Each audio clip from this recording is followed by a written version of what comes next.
Alright, hopefully we're live. Hello everybody, SEGATHON V. I am Deshauna. I'm about to do some Beyond Oasis. We're going to do 100%, which is not a category that you'll see often in this game. We're going to be picking up every single gem in the game, as well as all of the hidden weapons. So, going to be a lot more to this game than a typical run will show. STV for SEGATHON V. And then I'll give a countdown, and then we can go ahead and get started, I guess. So, 3, 2, 1, let's go. Alright, so the start of the game, we're skipping a cutscene that's pretty cool. There's some awesome story to this game if you want. Oh, this is extremely rare. There's lettuce here. We're going to go ahead and grab that. Story's really cool. We found this armlet that you can see on Ollie's left arm there. He's out treasure hunting, finds this armlet, and then when he comes back, this village is under attack by monsters. So, him being the hero that he is, he's just gonna wipe them up and talk to his master and say, "Hey, what's going on?" Defeated the hostile monsters, talks to the master. He says, "Hey, we don't know what the monsters are all about, but they might have attacked your family in the castle, so you should go see." So let's go see. One thing that I really like about this game, and I'll always say for any speed game, having fun movement makes the game fun to run. And as you can see, I've got this sprinting speed I'll be running through most of the game with that's considerably faster than just your normal walk. And optimizing that and when to do some jumps upstairs and stuff. As you can see, Ollie starts to slide at the end of a run, and so if you have to try and optimize how far do you run before you stop, turning around to get through the sections. So the movement's just a lot of fun, little optimizations you can do. It is, unfortunately, there's a bit of a repetitive strain possibility with the game, because every time that you go through a door or end a conversation like that, you do have to tap the button twice again to get the sprint going. So for people who have some repetitive strain injuries on their fingers, it's not the best game, but I find it a lot of fun. One little optimization I just did there that you probably wouldn't even notice. This game's got a pseudo 3D effect, so we've got different Z layers. You can go up and down stairs, jump off of cliffs. Whenever Ollie jumps off a cliff, he does a little short animation where he crouches down and then he jumps off of the cliff. And if you press the jump button, right as that animation starts, you'll actually save about 8 or 9 frames. I just did it there again. Really minor thing. It's, you know, just one more thing to try and optimize to the movement. Having every little bit here and there. The world record for this game is a lot faster than I can do, because you can do a lot of really, really optimal stuff. Alright, so we're moving here into the first dungeon. We're going to get our first spirit. The main thrust of the game. This was sort of like Sega's answer to The Legend of Zelda: Link to the Past. Came out around the same time, so, you know, going around the world, picking up items, just a fun little adventure quest. We're going to be picking up 4 elemental spirits, the first of which is here in this dungeon. That's going to be Ditto, the water spirit, Shigo, the water fairy. And is mostly the spirit I'm going to be using through the majority of the game, because she allows you to heal, and not dying is very helpful. So this guy always drops this key. Go through some water that can really mess you up. One thing that I like about this game, if you're playing with a 6-button controller like I am, you can get into your weapons menu, your items menu, with just one button.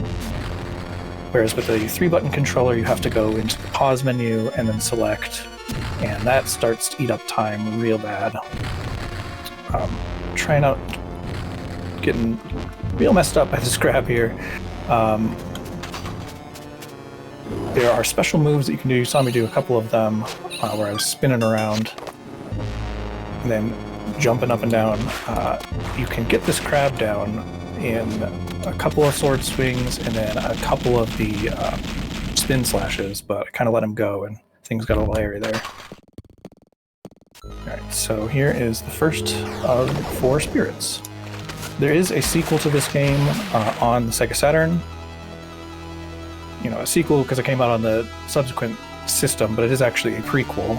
It has 6 spirits instead of 4. So you get an extra 2. One is a electric spirit, and the other one, I honestly can't remember right off the top of my head right now what the other spirit is. I think it's an air spirit, but I could be conflating the two, splitting one into 2 there. But the 4 we'll be picking up in this game is Ditto, the water spirit we just grabbed, Ifrit, the fire spirit, which is where we're headed, and then Shade, who is our reflection, and then Bow is a plant spirit. So with 100%, we're going to be doing a little bit of detouring here for the normal route. We're going to be grabbing a gem here. It's the first one of 15 for Ditto. It's 15 for all 4 spirits, for a total of 60. And each one that you pick up improves your spirit's stats. So Ditto has a heal, like I mentioned. She's got a bubble that I'm going to be using to open this next dungeon that can also stun enemies. And she has a tornado attack that I might use. There's a couple places where it's useful. And each gem that you pick up powers up all of those abilities. So she'll heal more for each gem that I grab. Stun will take less of her mana, do more damage with the tornado. All 4 spirits have special abilities that get powered up by the gems, and in any percent, we don't grab any of them. So the spirits are not all that helpful. In 100%, we're going to be grabbing all of them, obviously. And so the spirits become very strong by the end of the game. Let's see if we can knock this guy into that switch. Sorry.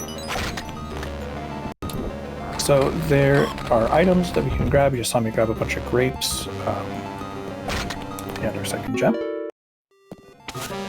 The neat thing about the healing of HP and SP, as it's called, spirit points, in this game is that they're all percentage based. So while in a normal any percent run, you typically want to avoid grabbing any of the level up items because the animations waste frames. You can grab them here just because the extra HP and attack damage that it eventually gives can be quite useful throughout the course of a multi-hour run instead of a 30 or 40 minute run. I always love this boss. Just how cool is the sprite work on this giant flaming skull? Let him get a little bit wild like the last boss too. It's alright, we'll make pretty quick work of him. And then we will grab our second spirit, Ifrit. He's a big fire genie. I always thought he looked a lot like the genie from Aladdin if he was just orange instead of blue. And then a casual run, this guy is typically probably going to be the spirit that you have the most with you because he can punch the bad guys without even using any of his abilities. He's got fire breath that I just misaimed very badly. I'm trying to pull in this little spirit here so we can get our first fire gem.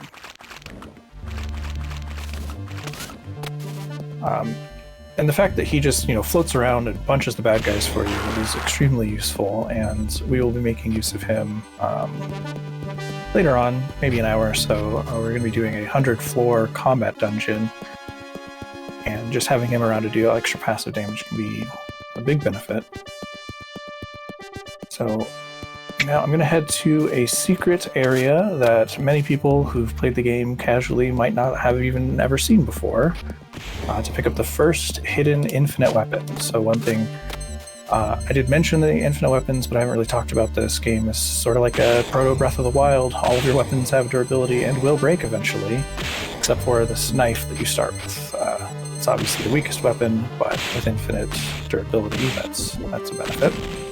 I picked up a sword in the first dungeon that has 50 swings, 50 hits. You can swing, miss, and it won't take up your durability. But anytime you hit with a weapon, it uses up the durability of that weapon. But there are a few hidden weapons that have infinite durability we're going to be grabbing. This is going to be the first of those. I'm going to do a little racetrack. We have to direct Ifrit around this racetrack within a minute and 10 seconds to get the infinite ammo fire bow. Then we need to do it within a minute and 20 seconds again after that to get another red gem. So hopefully we can do this. It's not the easiest to control. You have to double tap A to get him to do this fireball move. And if you single tap A, he instead does that fire breath that you saw me do earlier, which takes a lot of time. And since we're up against a clock here, that is the last thing we want. So hopefully we'll do this first and second try. If not, I will go ahead and make a safety save, which I meant to do before I came here the first time. After we get out of here. Get through. This is not the optimal, the quickest way to do this. On SRC, there is a category that's just this race percent, and there's a, I believe he's Estonian, he might be Russian, speaking player who has done it in 46 seconds, which is just insane to me. Alright, so there we go. That is the first. We have an you see durability sword 24. This one has an infinite. I can shoot this bow as many times as I want. Extremely useful. Alright, one more time, and we've got a little bit more leeway here, because we have about 10 extra seconds. But considering that we managed to get the bow in the first try, I'm not too worried about it.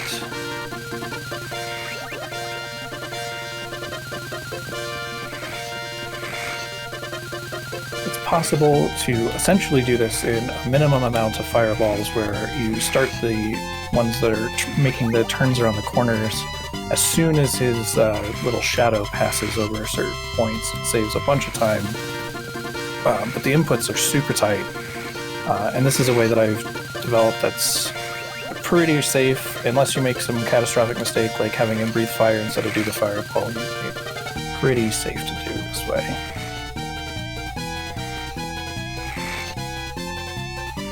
One more lap. So Ifrit's AI, he wants to get close to Ali, and so take advantage of that by moving around the inside of the arena here. Make him float. Oh, I actually needed to be slower and get the item rank too. That's funny, I didn't realize that. It would give me no reward if I went too fast. Alright, one more time. Once more with feeling. Today I learned.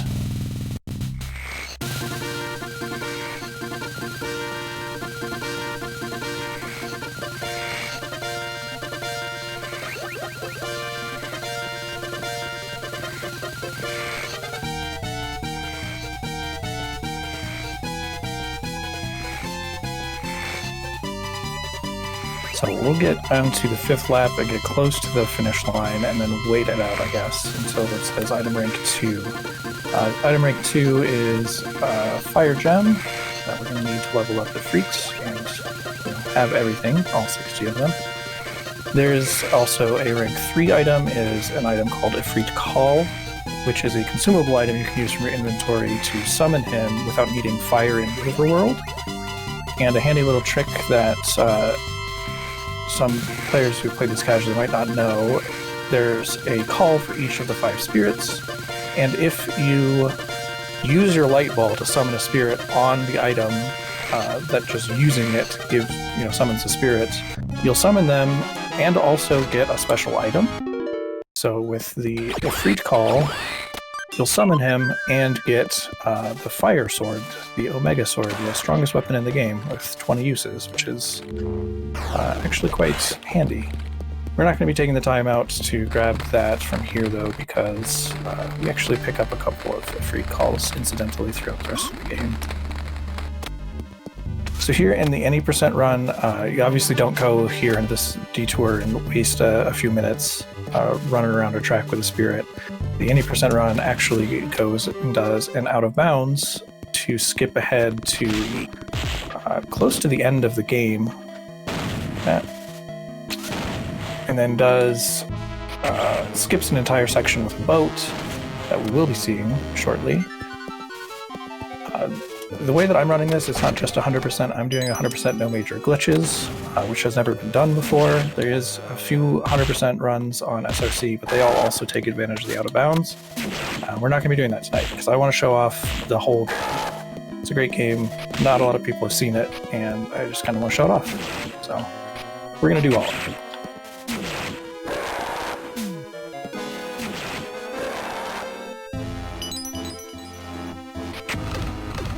there's these neat little mech turrets that kind of hint at the game. Well, you know, you're using swords and bows and sort of mystical.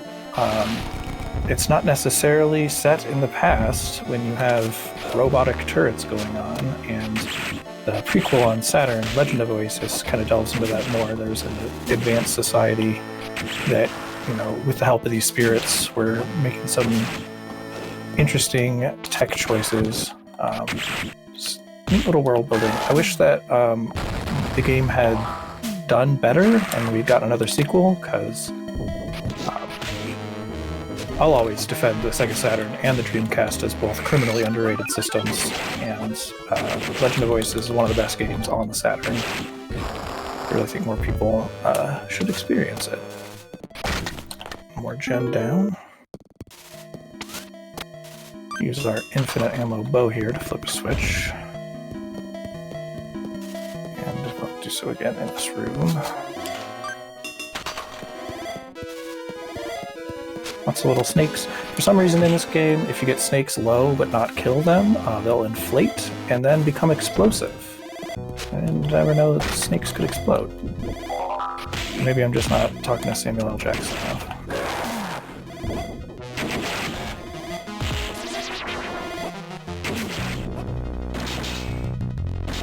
These dudes with shields can be kind of annoying because they'll sit there and block all of your attacks, but all these special moves with the dagger are actually very, very strong. You can go through this entire game without picking up any extra weapons. They're definitely not necessary. They do make it easier. I have a sword here. Swords do more damage than the knife and have bigger range, but again, they have a durability, which the knife does not. So, some trade-offs. There are special moves that you can do with the sword, the bows and bombs that you end up picking up don't have any special moves in this game. They did add them in Legend of Oasis, that you can do some special shots with the bows, throw extra bombs, added in a great sword weapon. Legend of Oasis is great. I wish I had practiced it enough to feel confident to submit it for this marathon, but alas, I did not. Okay, there's a hidden chest inside of here. Though I can't hear very well. Hold on one second. Okay, yeah, so I picked up that ditto call. Maybe my audio, hopefully it's not coming through my mic too bad. But I didn't hear a little bit more in the section. There we go. Okay, so hidden in those two little chambers, there is a ditto call and an Ifrit call. Oh, I did these switches backwards. I won't be making too much use of the Ifrit call. Like I said, you can use it to summon him and get an extra weapon, which I'll probably end up doing during one of the combat-heavy secret parts. But the ditto call ends up being extremely important for me in that 100 floor dungeon that I mentioned earlier, because, well, on speedrun.com there is a category that is just get in and do that dungeon as fast as possible, and some players have done it from the very beginning of the game with no leveling up, no getting any extra weapons, no spirits or anything, in about 40 minutes. Even leveling up and getting some extra weapons, I need the extra healing from summoning Ditto a few times, so we'll be making advantage of that. So here we have a confrontation with the big bad that we know of so far, the silver armlet. So we have the gold armlet. If you sit there and at the beginning of the game and let it play out and watch the story, it goes into the background of silver armlet, gold armlet, good and evil, same sort of elemental control, two sides of the same coin. And there's a shocking reveal at the end of the game who the actual identity of the silver armlet is, and if you know, you know, and if you don't know, we'll find out when we get there.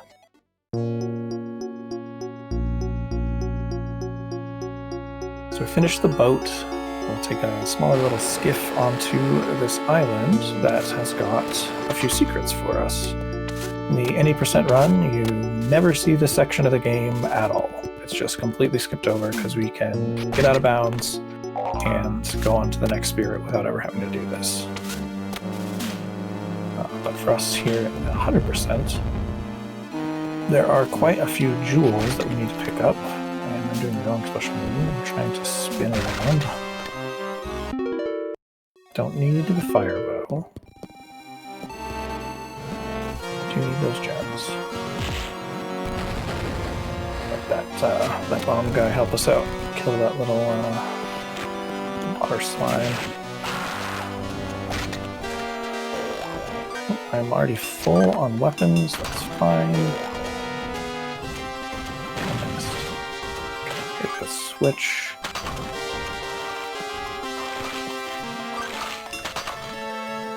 This game's got a pretty advanced like physics engine for the Sega Genesis, so like you just saw me throw a bomb on that switch, which activated it. Like it recognizes that an item was there, not just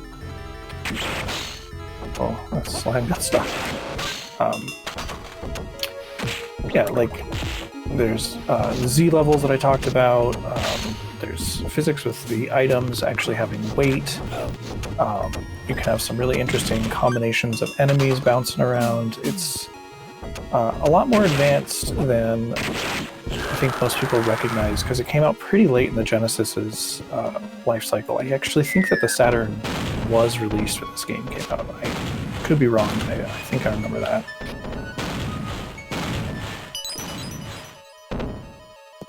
It's like a hybrid top-down RPG and fighting game almost in a way. The way that you do the special moves is with up, down, up, or full circle, and then attack. Input combinations. Oh, getting bullied by these little bugs.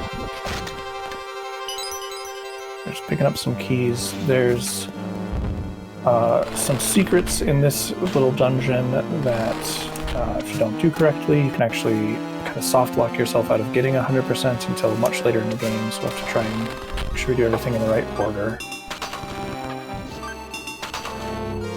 Light this fire so we can summon a Freet, because there's going to be a whole bunch of little mice with bones coming up here. The key has this cool effect of lighting them on fire. As you can see, there's a bunch of meat dropping. These little mice have a much higher chance to drop a meat item if they die from fire, which I think is kind of a fun little nod to, you know, roasting the meat. I'd started to explain it earlier, but I think I got lost in just rambling like I do. But all of the healing items are percentage based, so those big ones that just dropped are 100% HP heals. So extremely useful pickups to find. Grab some keys, and we'll backtrack a bit. Don't need to defeat anymore, he's just straight in RSB.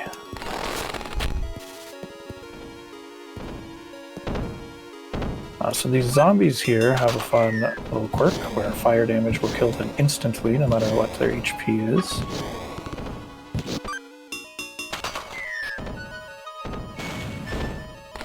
A rock.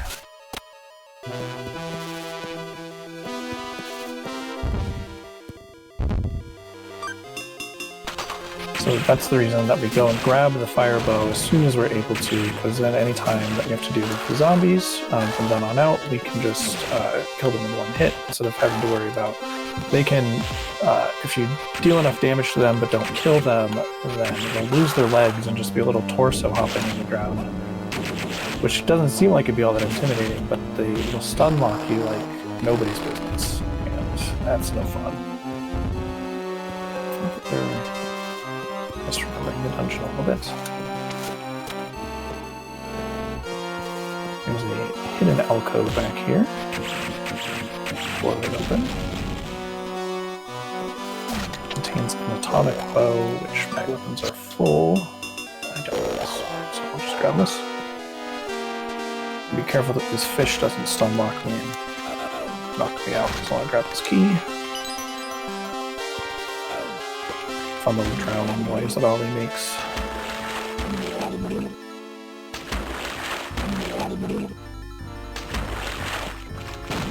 Okay, now I believe we have all the keys we need to go pick up the gems that are hidden in this dungeon.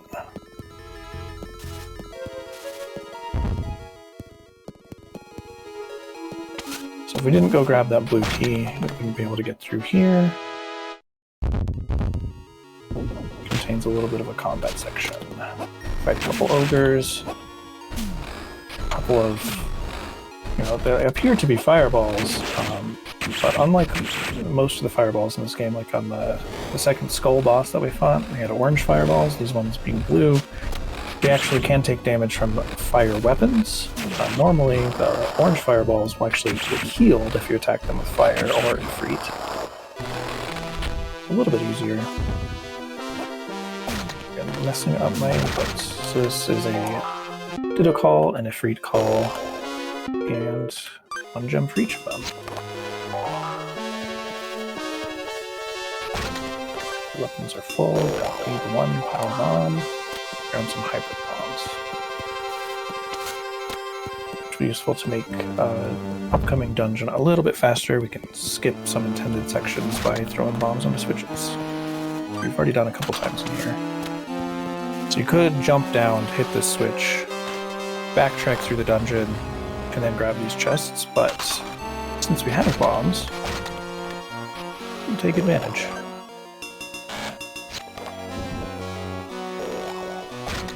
One more time. So typically, when you're playing this game, any percent speedrun, you don't ever worry about having too many items or too many weapons, because you just basically never pick them up. And I fired that the wrong way. But here, we're actually often being like, oh, well, what can I drop out of my inventory because I'm full? That's largely because I just like to have backups. I'm insecure in my abilities. Messed up the atomic bow. So one of the infinite weapons that we'll end up getting is an infinite atomic bow that I'm just using. It basically throws a hyper bomb on an arrow, and they do some of the most damage in the game. And have range, so win-win, right? Dwayne "The Rock" Johnson for the first time. We will be seeing more of him. And we grab a necklace that is useful. It allows you to recover SP over time, but never gets picked up at any percent. Casually, very helpful, because your spirit points up till now could only really be recovered by being outside or by using fruits. Use a couple of apples, a couple of oranges. Grapes are a full heal for your SP. Closers.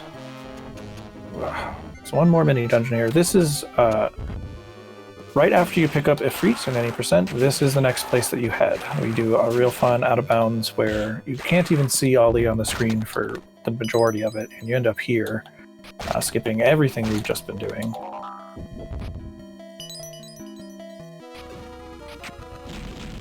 There's a ton of time, but like I said, I kind of want to show this game off, and SegaCrew was kind enough to oblige me, which I appreciate. Thank you guys.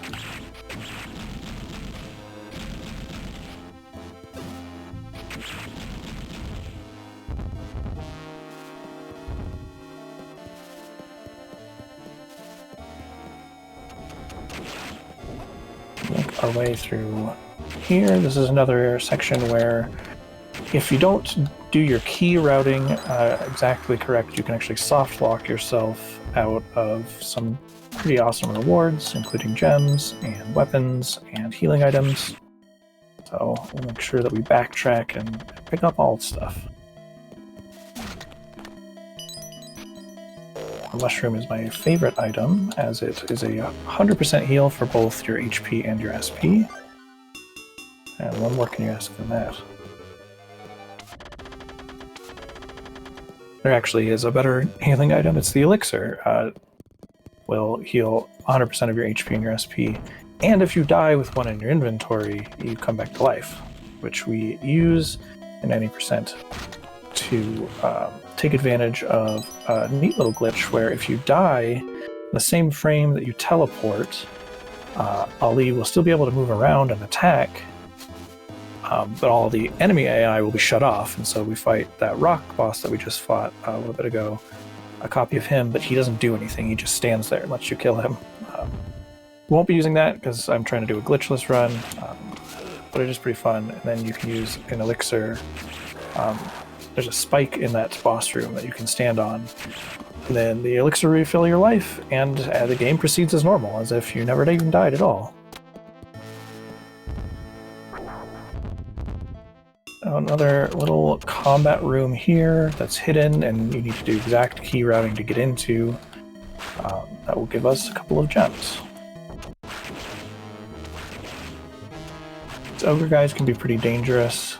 They can grab you and interrupt you from doing combos, interrupt you from doing your special moves, and just it hurts in general. These big armor guys, I haven't had a lot of success. You can bait them out to sprint at me like that guy just did there, and if they run into the other enemies while doing that, they will actually hurt them. And it does quite a bit of damage, so whenever possible, I try and make sure that they're fighting each other instead of fighting me.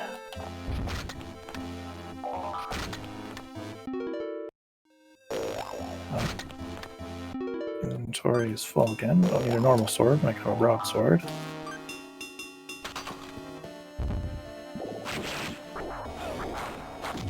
These little wizard guys can be quite frustrating, as their thunderbolts that they throw can stun lock you. The little fires that they throw on the ground can just get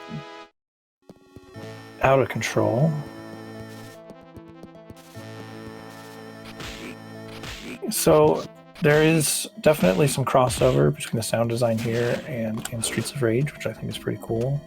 One very interesting and I've not found an explanation to it anywhere on the internet, a little crossover. There's a sound test menu in this game, as there often is in these era of games.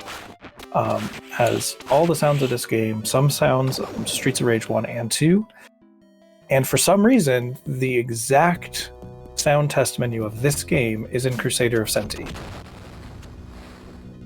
All of the sounds of this game are in the Crusader of Senti's sound test menu. I don't know why. Nobody seems to know why, how this happened, but a neat little trivia.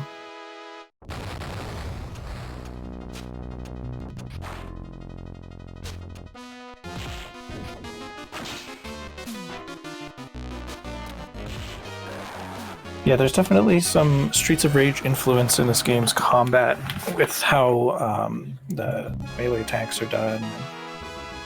I don't think it's generic because they're like unique to Treasure, but yeah, maybe. It's interesting for sure. Any way that it ended up happening, it's a fun little tidbit.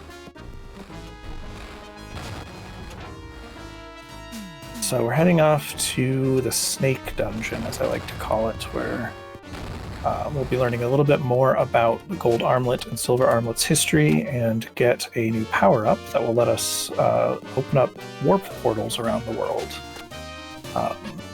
There's a few of them that the story forces you to go through and allow you to teleport around the world to various locations. And then we're also going to be taking advantage of a couple of hidden ones. So I have equipped, so I can't do that. It'll let us pick up some gems and do some backtracking and collecting a little bit more efficiently later on in the game. Oh, ow. Ogres, they're so mean. Pick up a jewel here that can easily be forgotten. There is a bit of a leveling system in the game. It's not as, like, generic or intuitive as a traditional RPG where you kill enemies, get experience, you level up. If you've seen me pick up a couple of big red hearts throughout the game, those are called ranks instead of levels. Each rank that you pick up increases Ollie's HP, his max SP, and anecdotally, I'm 95% sure that once you get enough of them, it also increases your base damage, but it's so slow that I can't say for sure how much and how often it increases your damage, but I feel pretty confident saying that eventually it does, because when you... My casual, just like I'm going to go through the game, not even speedrun, but grab everything, rank up as much as I can. At the end of the game, I'm killing bad guys like one hit, usually, instead of multiple combos, so... letting this guy just walk all over me. So this section has some pretty tight windows. Okay. So if you don't get over here before those fires turn on, you have to keep doing that section with increasingly difficult enemies. So you want to bait the 3 spear dudes, kill them, and then make sure you can get all the way to the right there before the jets turn back on. It's not difficult to do once you know what you're doing, but casually this section can be a real pain because it doesn't explain anywhere that that's how it's supposed to be done, but the guys can just keep on coming and they keep getting tougher until, I want to say, 4 waves in that section of enemies before they'll shut off for good and just let you run through. We've got some boulders here that will try and smack into me, Indiana Jones style.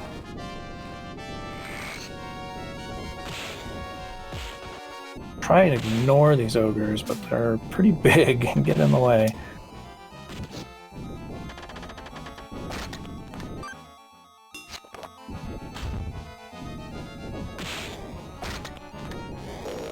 I have plenty of weapons, I'm not going to worry about that. So this section, we want to keep Ifrit along because we've got to kill a bunch of these little turrets. And while he's not the smartest tool in the Shad, every little bit of passive damage helps.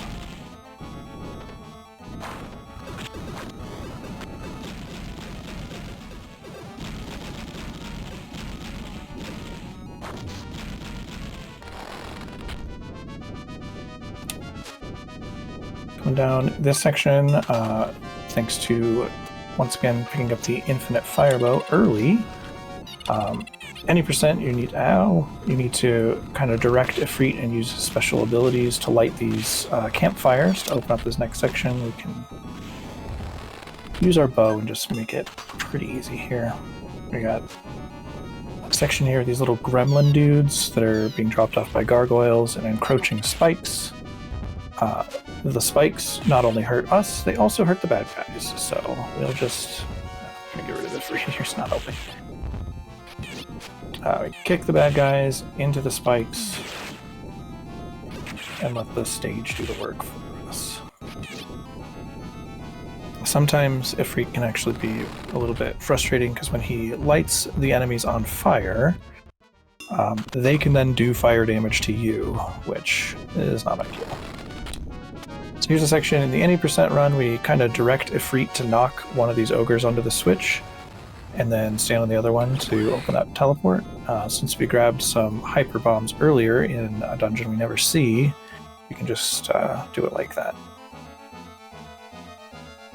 So Silver Armlet giving us some exposition we're skipping through, saying that there's a warp device in here, blah blah blah. And then we're going to fight a xenomorph giant snake. I might just look like a giant snake, but you'll see why I say he's a xenomorph in a second.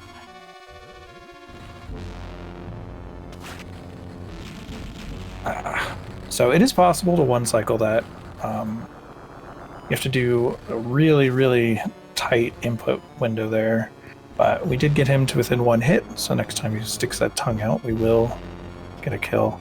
Unfortunately, it is 100% random after the first, he throws some rocks and he spits his tongue out.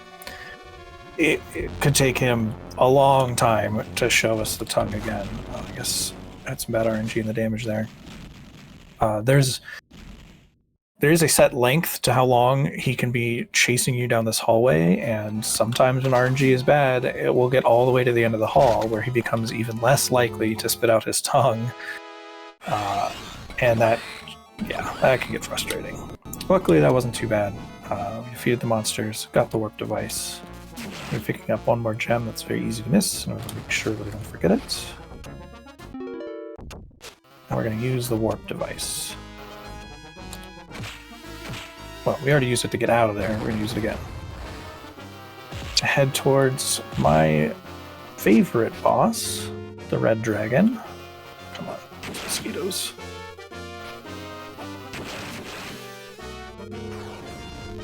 This little, like, blue tear in the ground you see. See, it is not levels per se, but there are ranks. So I'm rank 4, which gives me a bit of a higher max HP and SP than I would have otherwise. But it's not a traditional leveling system. And again, it's faster not to pick them up, but I like the little bit of extra insurance it gives me to have a little bit more HP.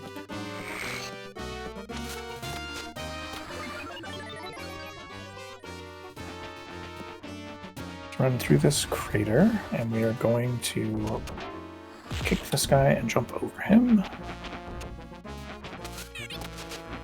I am making safety saves just in case something goes wrong, because things always like to go wrong.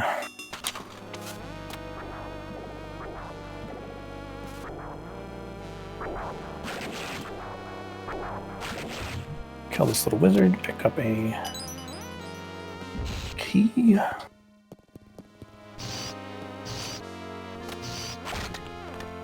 Don't think that I need that pair, but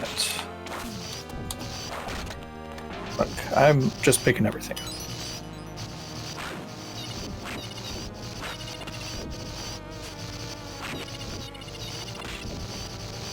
So we have to kill this ogre, and we have to kill the 2 white gremlins, which will open up a teleport to get back to the beginning of this dungeon, and let us take an alternate path and use that key we just picked up.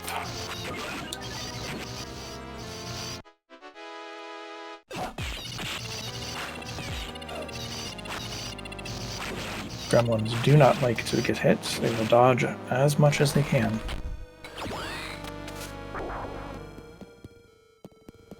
So we'll drop down here on the right. Now, I'm about to do a bomb jump. Some people might consider this a glitch, and so disqualify from a glitchless, but I don't think so. It feels like it's just mechanics being used to me. And I'm going to knock myself off a wall. But I really love the bomb jumps. I think they're really neat. And then you're supposed to kill all of those guys to open up a path through these spikes, but why would we do that? That's slow. I'm going to try once or twice to get this bomb jump here. Oh, no luck there. Going a little bit too fast here.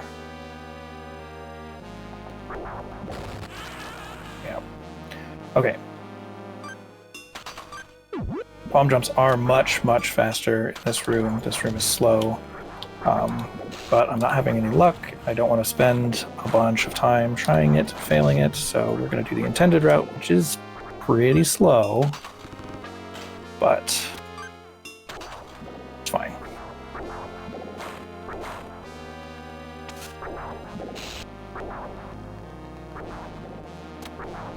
Got the lettuce here.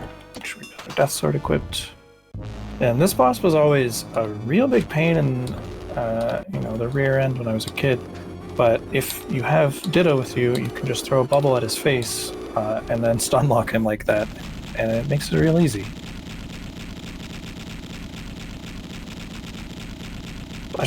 He's on screen for only a few seconds, so you didn't probably get a lot of chance to appreciate how awesome the sprite work is, but it's so cool. Like, the large-scale sprites in this game are really something to behold for the hardware they're on. I missed the early door. Alright, so here's our third spirit, Shade. Shade he technically has an attack that can do some offense with, he can grab the enemy, but mostly he's a defensive and utility spirit. And you don't often see him used all that much.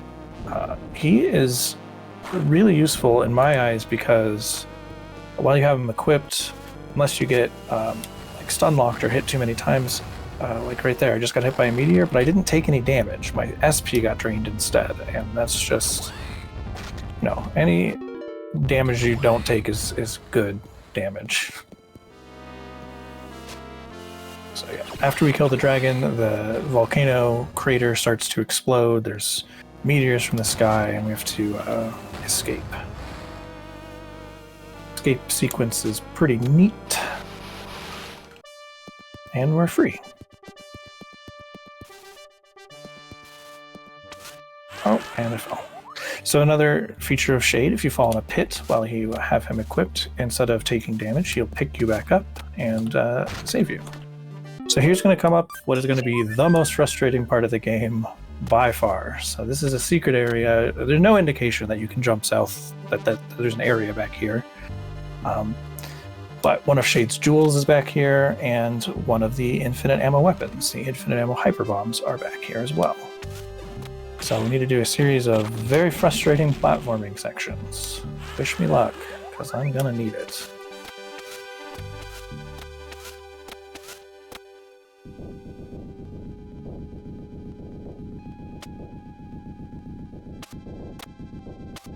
Oh, messed that one up. Okay.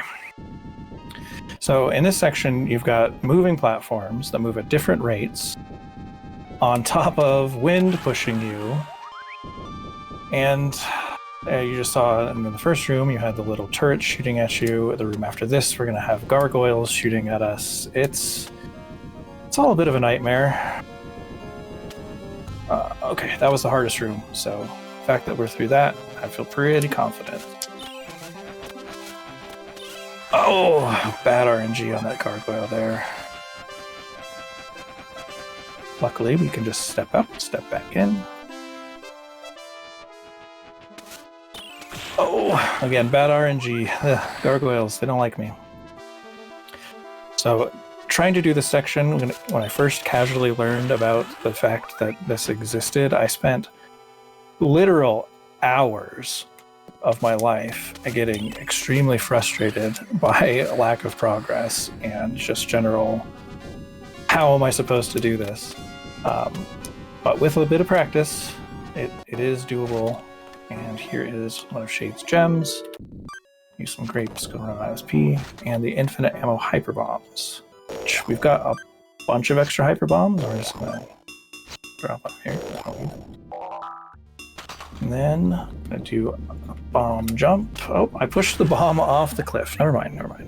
One more time. Get back to using the thing we just picked up. So those platforms will disappear.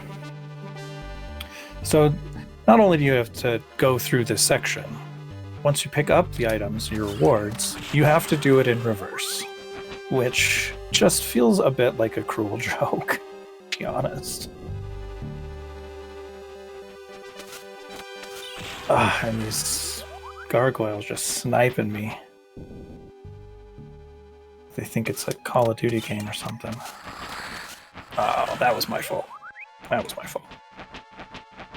want to try and just get through this as fast as possible, because, well, you might think, oh, well, why don't you just kill the gargoyles? Don't let them beat you up. They respawn infinitely. Because of course they do.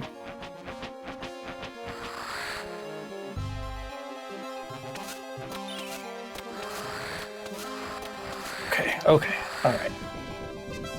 We're almost back. Definitely have to take a different approach when you're going backwards, because the wind is pushing you the opposite direction that you're used to. A little bit short there.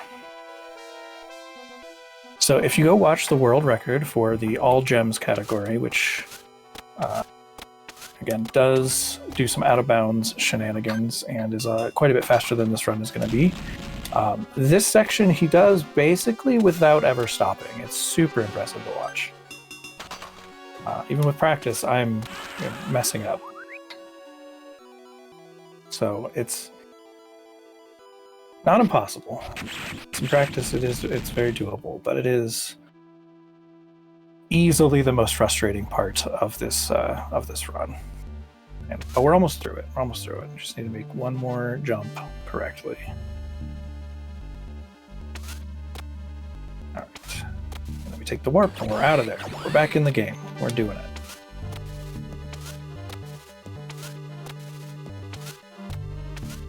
Yeah, would it be a classic 8 or 16-bit era game if birds weren't jerks? I don't think it would be.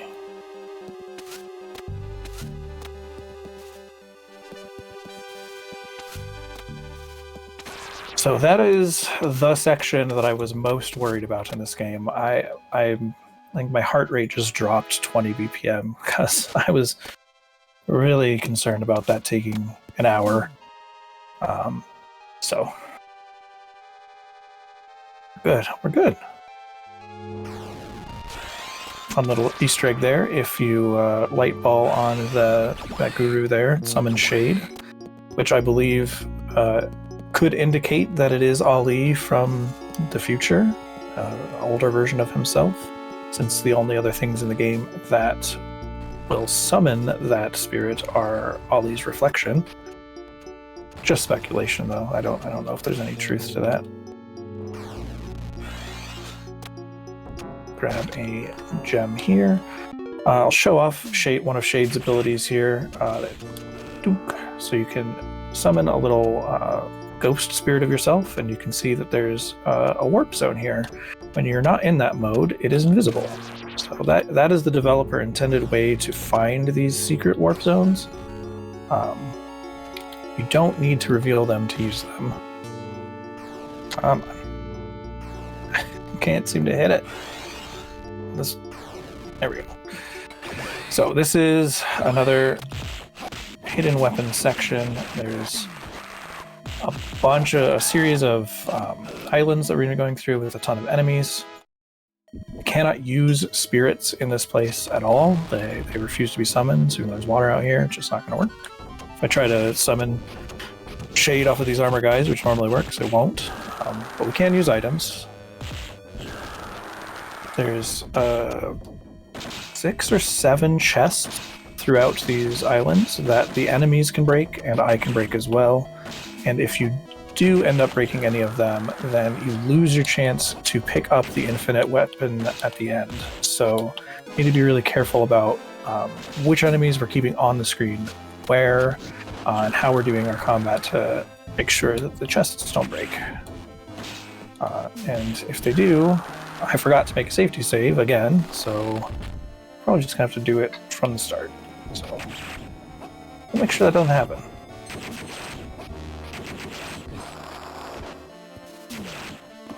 The weapon that you get out of this zone is the infinite ammo atomic bow. And we just picked up through such a frustrating platforming section. We got infinite hyper bombs. We essentially never use them, because as soon as you're done with that section, you pick up hyper bombs on a stick. So why would you use normal ones? Kind of funny, kind of like odd developer decision. So these little spear guys, when they're doing their sprinting at you animation that they've been knocking me down with, they can bust open those chests. So we want to make sure we are never on the screen with them and a chest at the same time. And there's a lot of them here. Punching me by the rank that we normally don't get. And then this one is super dangerous as well. I'm going to try and get up here as fast as possible. So there's going to be a bunch of armor guys sprinting up from the bottom there. And I got like the worst RNG. So typically what you want to happen is that the first one comes in, barrels into that ogre, and kills him for you, and then the second one comes up behind, kills the first one, etc., etc. We let them escape. So we'll fight them with our special moves. I'm already pretty hurt.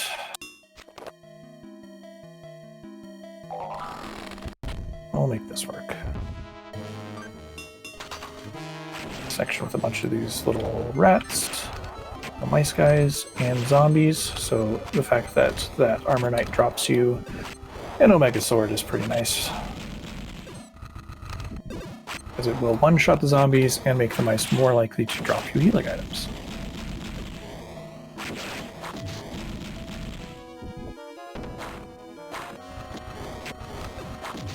Stay out of the line of fire of these turrets.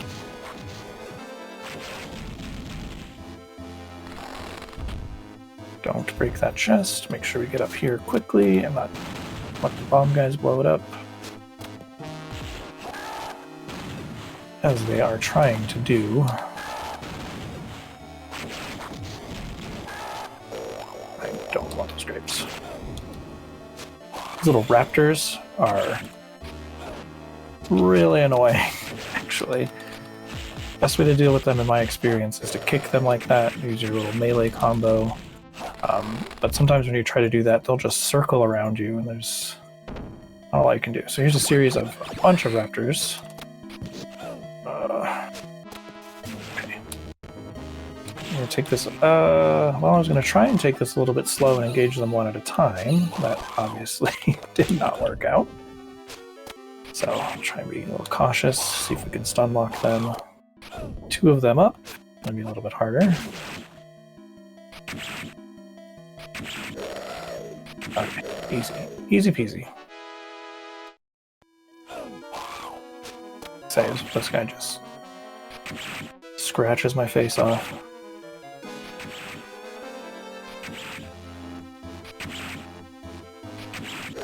Okay.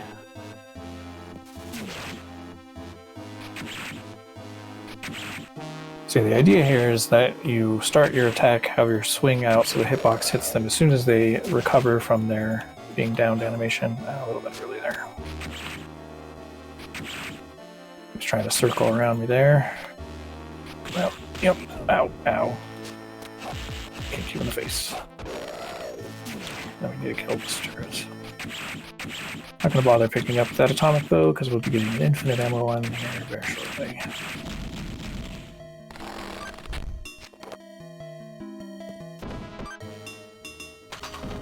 So, like, the one section that we use the infinite hyper bombs on this huge row of turrets.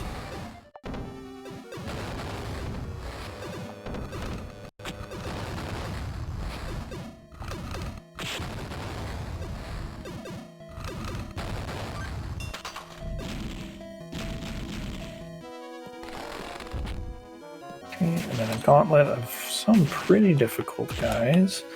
The different colors of the bad guys indicate their level of strength, as games this era often did. Oh, I don't want to get trapped here. This zombies. He's gonna be mean.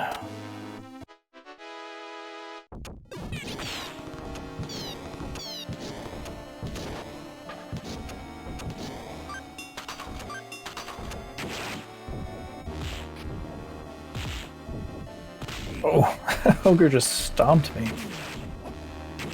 He thinks he's Super Mario or something.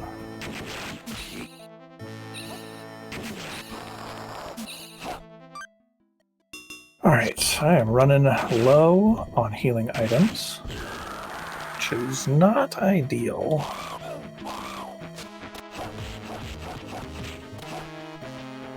And keep this raptor unlocked with melee. No, he's gonna be mean.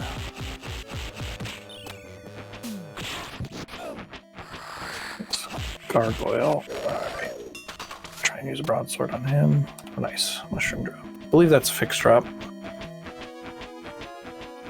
Come on. Now that I actually want you to start diving me, you're not going to do it? That sounds about right.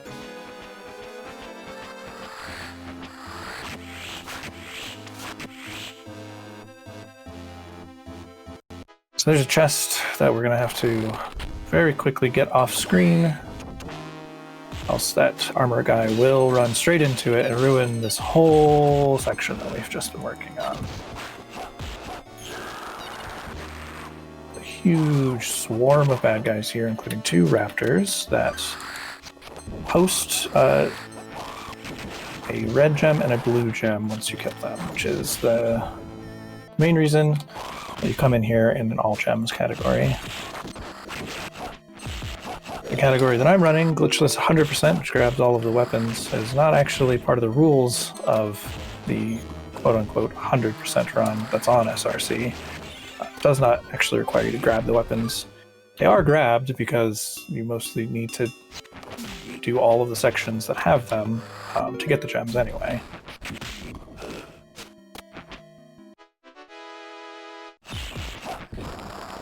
Okay, I think we're mostly in the clear here. Some zombies down there that, again, they can break the chests if you let them, but I'm more worried about the gargoyle when he does a dive. Nice, a couple of lucky garlic drops.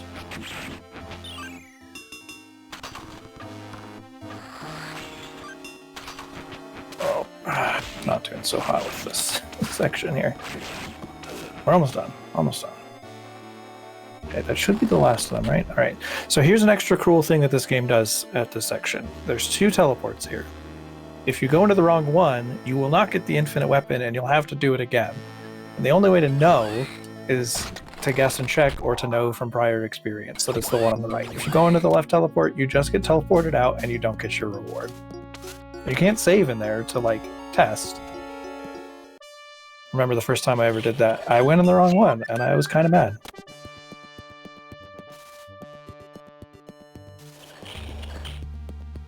So, we have one more spirit to grab. I mentioned him at the beginning. Bao is a forest plant creature, and his dungeon is hidden in this forest. But before that, we're going to do the 100 floor combat dungeon, now that we've got a bunch of spirit calls and extra weapons to use. So my preferred weapon in here is the atomic bow, because it does a ton of damage. And has range. Now, it can also hurt me, like that. But if you've ever played Magic the Gathering, you know that health is a resource. You need to use it sometimes.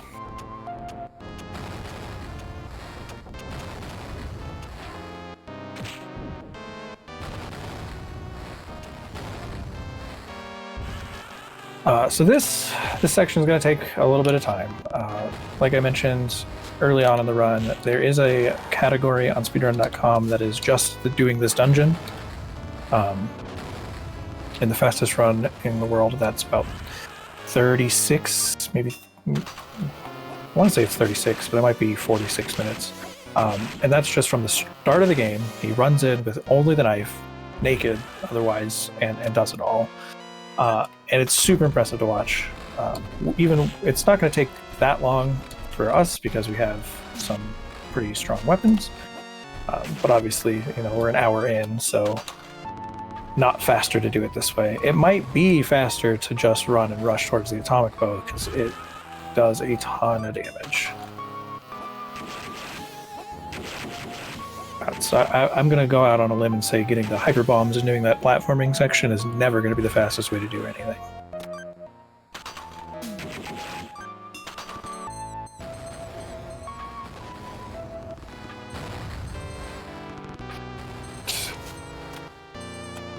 Yeah, so at the bottom of this dungeon is the Infinite Ammo Omega Sword, which is the strongest weapon in the game and has fire element, so it's a double whammy. But along the way, there are there's one gem for each spirit that's in here. So the all gems category does need to at least come in here. It doesn't need to get to the bottom and get all the rewards at the bottom in the sword. So I just picked up an elixir. Every 10 floors, there's a reward, and you get a little bit of a health refill. But unlike the last secret area that I just did where I couldn't summon spirits, but I could use items, I cannot use items in here at all. You can use spirits, though. So one strategy that's part of my item routing is I have 3 Ditto calls, and you can summon Ditto who can then heal you. You can't use the item to summon her, but you can put it on the ground and then use your light ball, and it will summon her and transform the call into a roast beef, which is a full heal. So I can't use the roast beef while I'm in here, but it's a backup heal for later in the game as well. One strategy that's probably faster that I should do, and now I'm thinking about it, you can use bombs to summon Ifrit. And while a room like a snake room isn't going to be made any faster by him, rooms like this will, because he'll just sit there and punch the sparks. It's free damage. He's kind of dumb, so sometimes you'll just swing at the air, but get away. Oh, I do not like these mosquitoes. That just did so much damage to me. So these things will latch onto you if you're not moving and jumping and attacking, and any one mosquito on you isn't going to do too much damage, but when you have like 30 of them flying at you like that, they will start to drain your health super fast. I think I lost 50% of my max HP right there. If I could, ideally, I would have, 90 floors that were raptors in a row. Because in most cases, they're really frustrating. Since they spawn right above you like that, you can just unlock them pretty easily. Until they're starting to be groups of 2 or 3 of them later on in the dungeon, the floors start to become more difficult as we get deeper and deeper in here. So I'm at about a third of my HP right now. Finished the boss level. Got, not quite a third, maybe 20% of my max HP back. So even without summoning Ditto, you do have an opportunity to heal a little bit, but it's only every 10 floors, and it's not a ton of HP. I'd say the floors that I never want to see while doing this are the rooms that are just ogres. As I've mentioned a few times, they are one of the worst enemies. They do a ton of damage, they got a bunch of HP, they can stun lock you, they can go through your specials. They're just kind of a nightmare all around. Mosquito levels, as long as you're moving, jumping, and attacking, they're not too bad, but yeah, if you let them get out of control, they'll get wild. These little mouse guys are favorable, not the best. You have it freed out there, they're not so bad. And then this variation where you've got a whole bunch of the soldiers can be really dangerous. The sword guys do a ton of damage, they've got a lot of range and like hit priority over you.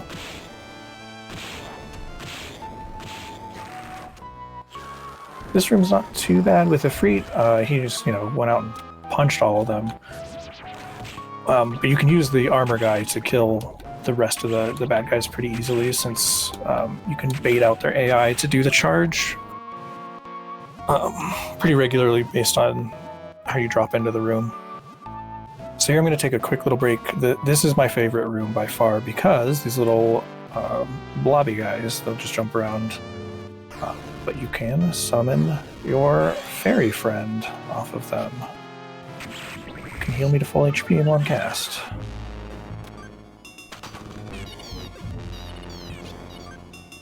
I'll use the atomic bow here, even though it'll hurt me a little bit. These little gremlins, when you light them on fire, until the flames go away, they'll just jump in place. So we just kind of take advantage of their stupid AI.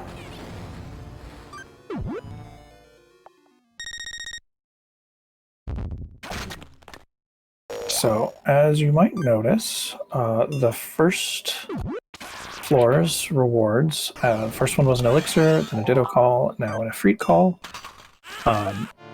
If you were to guess that the next one would be a shade call, then you've got some pretty decent pattern recognition skills and memory about a game you might not know very much about. And then it'll be a bow call, and then we will get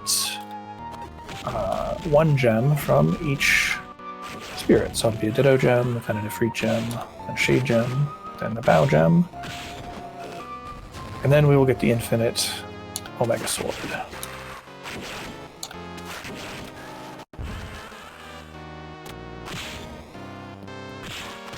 Oh, I'm letting this guy just beat me up. Come on, Ifrit, you're not helping.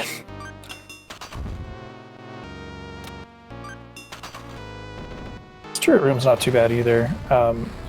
later on in the dungeon, they'll spawn in a complete circle instead of just 4 of them, and that can be kind of dangerous as they can stun lock you. But early on, they're definitely a good one to see.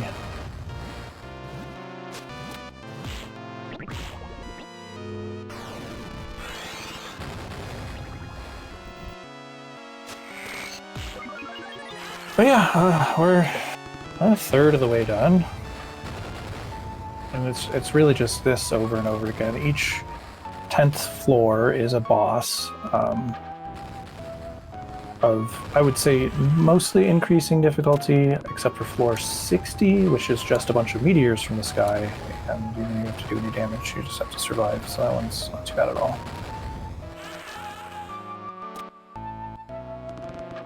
Zombie room. Definitely not good if you let them stun lock you, but pretty easy to take care of.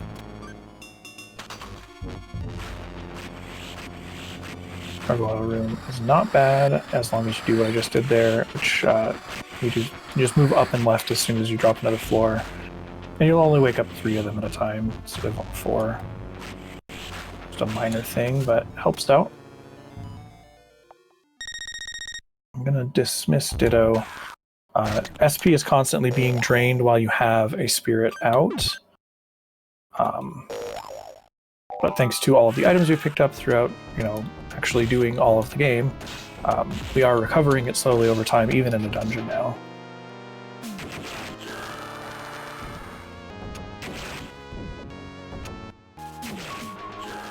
So, next time we see those little water buddies, or the next time that we're just really in danger and have finished a floor, we'll summon Ditto again if we need.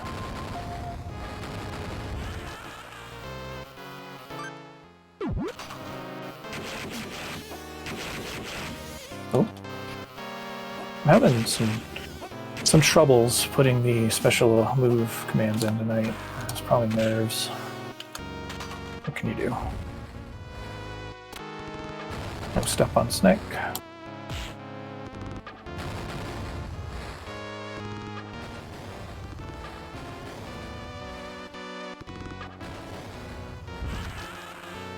What would be really cool is if there was a way, I'm sure there is a way, to manipulate the RNG to dictate what rooms you get. But as of now, I'm not aware of how to do that. Even trying to task it out, I wasn't finding any sort of consistency between like what frames you drop down on, where in the hole you hit. I couldn't find any consistent setup to actually change it. It'd be nice if that was possible. There's a few discoveries left in this game. As I've mentioned a few times, there's out of bounds that we use to skip large chunks of the game. But there's the next spirit that we're going to be picking up after this bow. There are special doors that only his attack command can break through. And all but one of those doors in the entirety of the game can be circumvented. But there's one at the very end that no matter how much we try, we've yet to find a way to get past it. So if anybody wants to take a crack at this game and see if they can mess around with maybe some RAM watches or just poking around, and you can get past this door that I'll point out when we get to it at the end, you will save so much time and essentially nab yourself a free world record if you can just pull off a run that skips that one door. Because the any percent run with out of bounds is only 35-40 minutes if you're really pretty good at it, and I'd say a good 15 minutes of that is the dungeon to pick up bow. So if we could skip that, it'd be huge. That'd be great. I've messed around a lot with this game. I found a couple of out-of-bounds sections that I don't think anybody else has really messed with. I found a way to get into Bow's dungeon as soon as the game starts, but that doesn't really accomplish anything because you still need to have items you wouldn't have by that point just to get through the dungeon. But, I'm poking around. I still haven't had any luck skipping that door.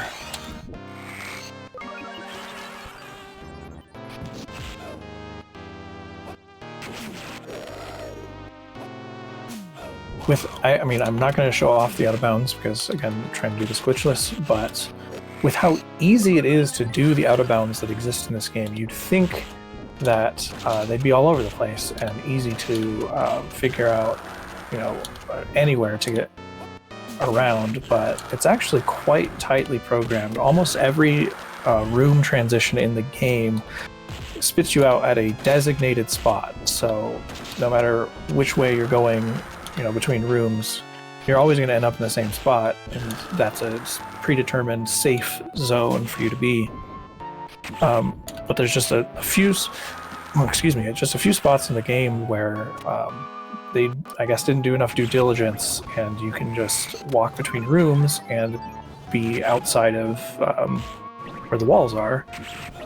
And you know, games like Mega Man 2, if you get into those out-of-bounds zones, they'll like zip you around and make sure to try and get you ejected from the zone you're not supposed to be in pretty quick. This game just lets you walk around, and so you can even, you know, go into zones, parts of rooms that don't exist, get into areas that are much later in the game than you're supposed to be. And yet, we are still eluded by a simple green door.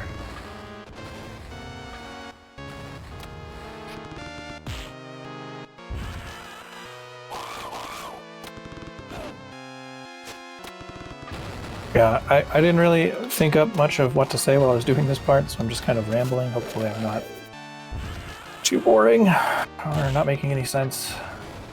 Trying to sort of concentrate on what I'm doing and also fill the dead air. Maybe I should have gotten someone to do commentary or sit on a virtual couch with me.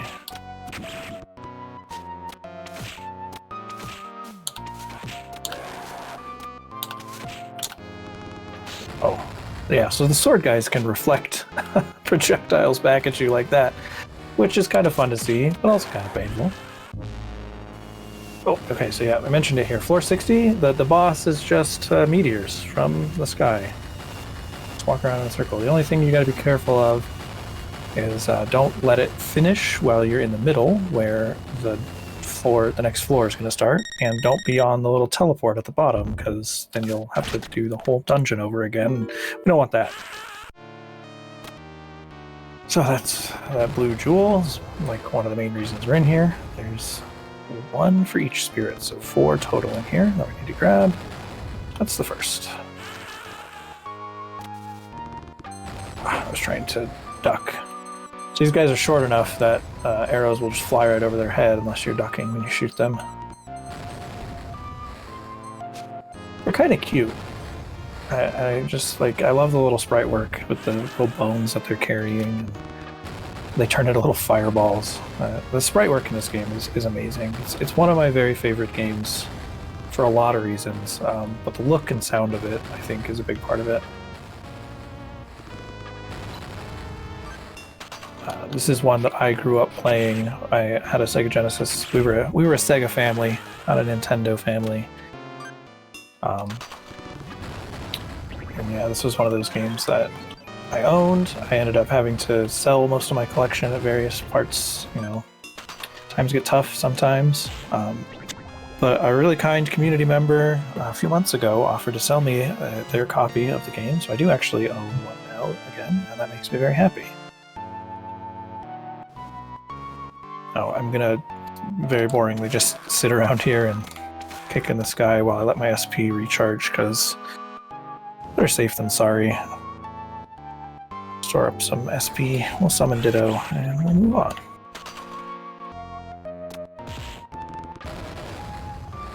That guy's gonna bomb his friends. Thank you for that, appreciate it. You guys are real helpful.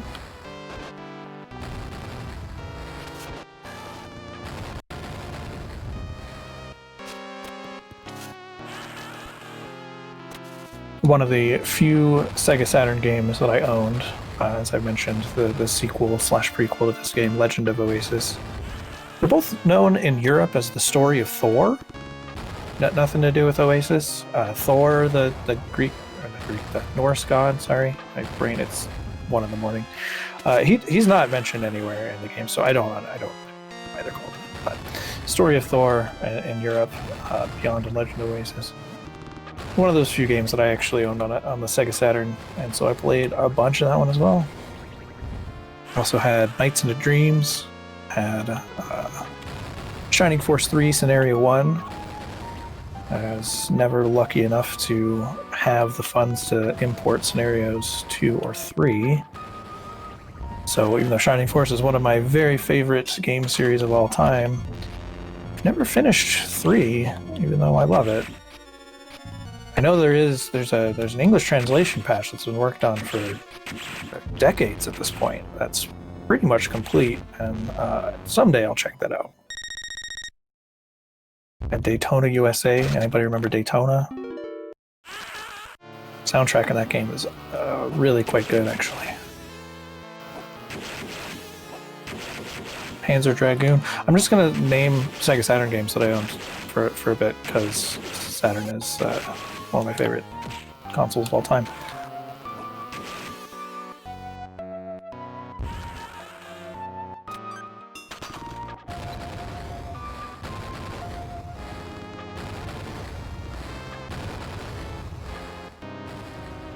Trying to think of what else I have. I've played Symphony of the Night, the Saturn version. I never owned it because, again, importing games is something outside of my purview. Back in the era when I had a Saturn. Been a long time. Maybe someday I'll get one again.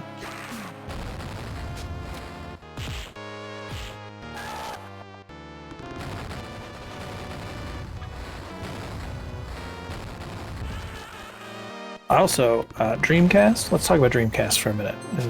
We're at SEGATHON. We're going to talk about two of my favorite consoles of all time, the Sega Saturn and the Sega Dreamcast. Dreamcast was ahead of its time.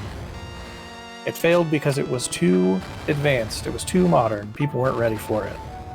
We had internet access, Phantasy Star Online. We had Time Stalkers.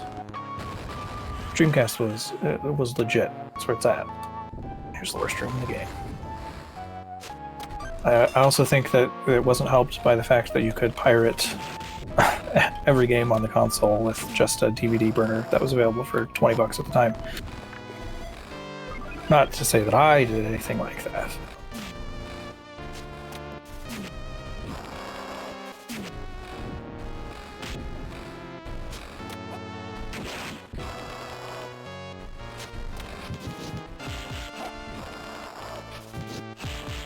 We're talking about Code Veronica, because if we're talking about Code Veronica, then I tend to agree. That's a really good point too, Spriven. The PS2, when it came out, was a DVD player that was cheaper than any other, DVD players on the market that didn't offer, one of the best consoles on the market at the time, as well as the DVD player for less money. Yeah, PS2 definitely had that advantage for sure. But heck yeah. Code Veronica is one of my favorite Resident Evils, and I am a big Resident Evil fan.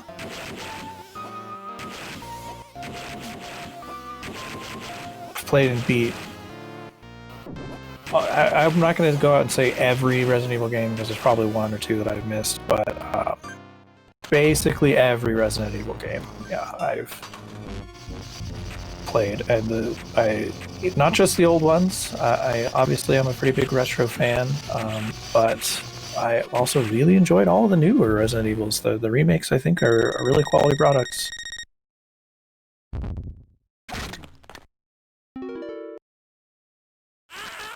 I would agree that it's very disappointing that they skipped a Code Veronica remake in favor of 4. And I enjoyed the Resident Evil 4 remake, to be fair. I did. I bought it and I liked it. Thought it was good. But it's kind of a travesty that they skipped over one of the games that needs that sort of a remake treatment the most. Yeah. Thanks for the good luck. We're almost done with this section, and then we'll be on to more actual gameplay. Sorry this is taking so long.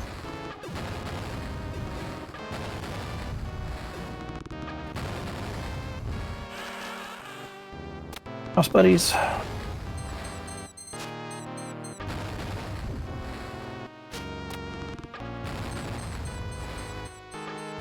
Maybe for SEGATHON 6, I'm going to try and have Legend of Oasis up my sleeve and ready to play, because I've been talking about it a lot, and I got hankering to play it now because it's so good. I'll do one more of these Ditto calls because we're running a little low on HP.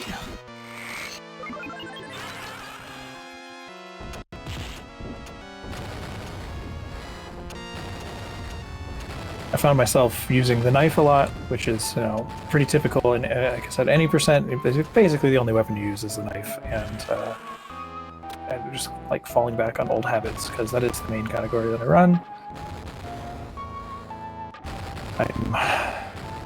Despite all of my best efforts, cannot secure a podium position at any percent. I've been on 4th place for years, and while I have been making improvements, I just cannot seem. I don't know what I'm going to do.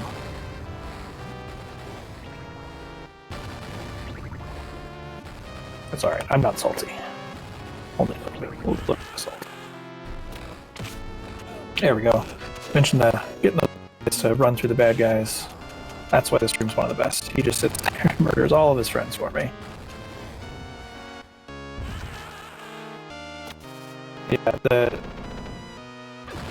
a lot of options. I'm trying to, like I said, this is more like just a trip into the game. We're going to go see every area, we're going to use all the weapons, just show off what this game has to offer. A lot of options, but it also is like, if you go in with the knife, it's your default starting weapon, you're doing that in this game.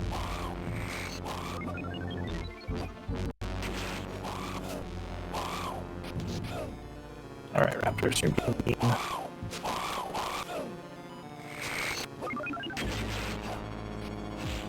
Alright, there we go. Alright.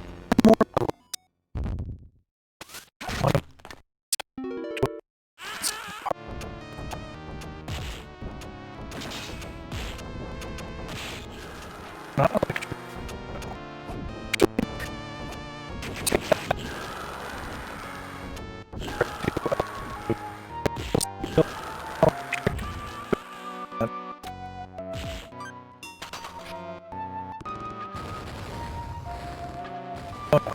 Hopefully,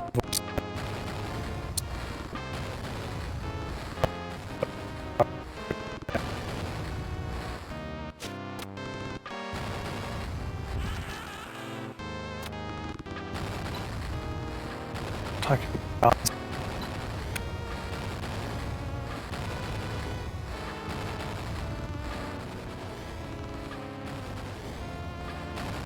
what's the deal with it?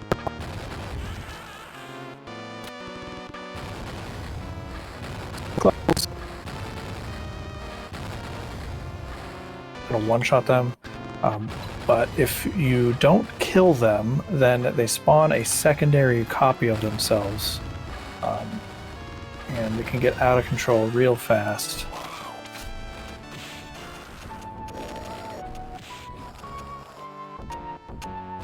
Same with the zombies. You don't want to let them split because things get real crazy.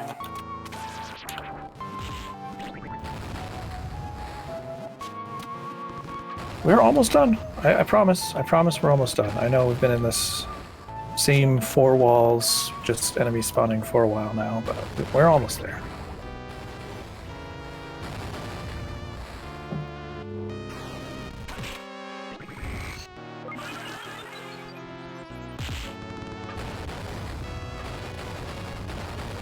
These bomb guys killed our friends.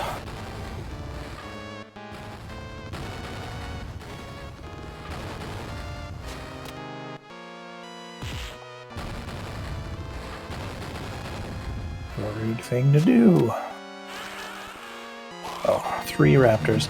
4 raptors is a boss, and then they make 3 raptors just a normal combat room afterwards. Like, make that make sense.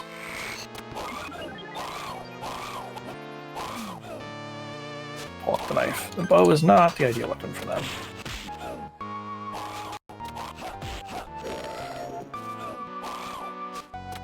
Oh my goodness. Their hit priority is so massive, like, they want to hit you, they're gonna hit you.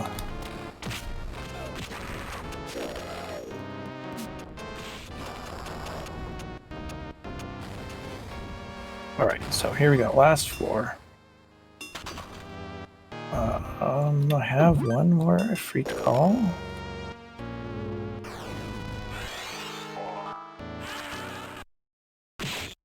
So yeah, there's this little electric spark that's got way more HP than any other one in the game does. And then we get the rock boss again.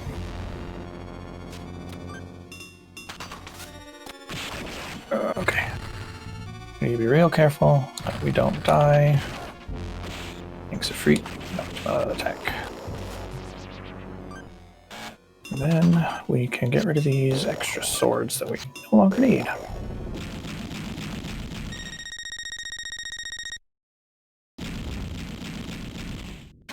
And voila, we have an infinite ammo Omega Sword, which will make the rest of the game considerably easier. It is by far the most powerful.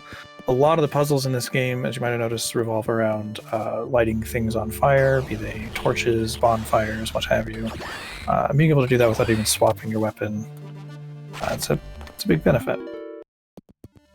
So here we come to the Bow Dungeon. As I mentioned, if somebody can find a way past one of these doors, I'll point out, this whole thing can be skipped. And this is easily the most, convoluted, most involved, and longest dungeon in the game.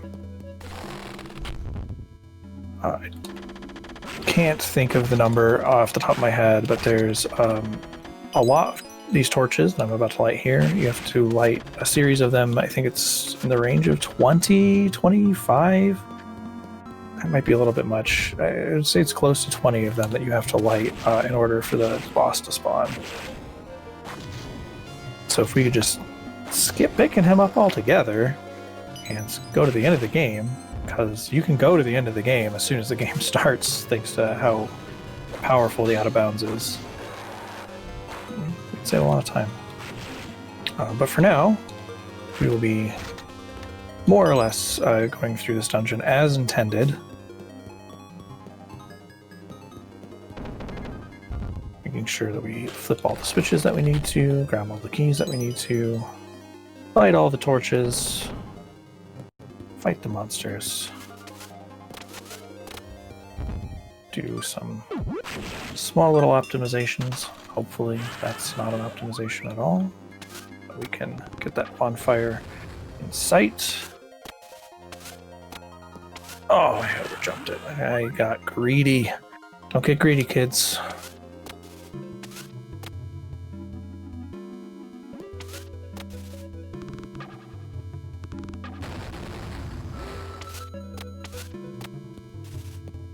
So this room in particular, you gotta light the 4 bonfires around the room, and then it'll spawn these little tentacle brain balls. I don't know what they're called. Right?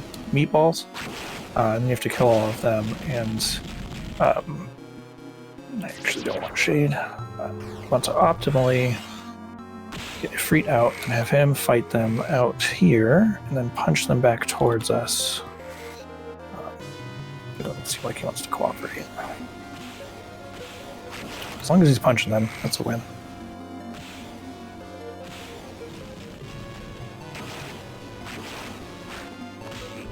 Yeah, punch them. Punch those meatballs. It's not a meatball I would eat.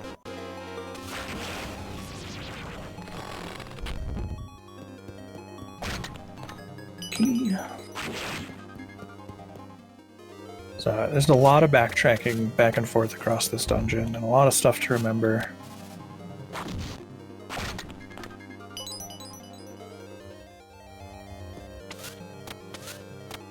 Couple of fun bomb jumps that you can do that are optimal over using spirits, but I've done a couple of bomb jumps in this run, and like I said, I wouldn't consider those glitches. I think they're more just using the mechanic, not as it's necessarily intended. But the bomb jumps that are done here skip Z levels, and for some reason for me that just feels a little bit extra. I don't know. It's arbitrary. The whole thing's arbitrary. All of speedrunning is arbitrary.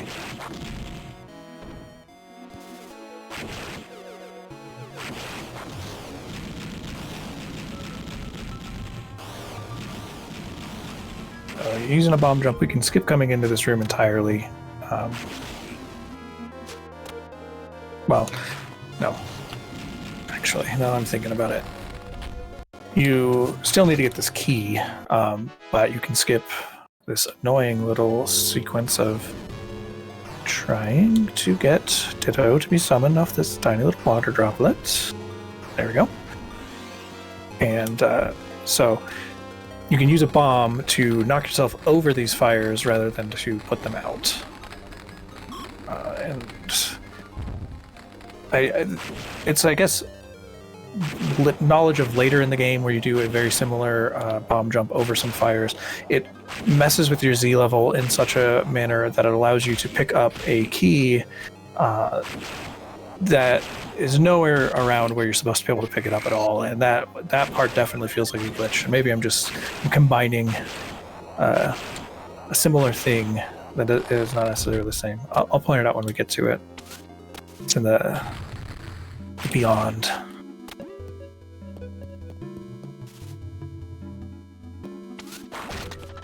Now we're making sure we light up every single one of these torches. Yeah, glitches are cheating. I'm a cheater face. How dare. Just kidding. Alright, that's one more gemstone.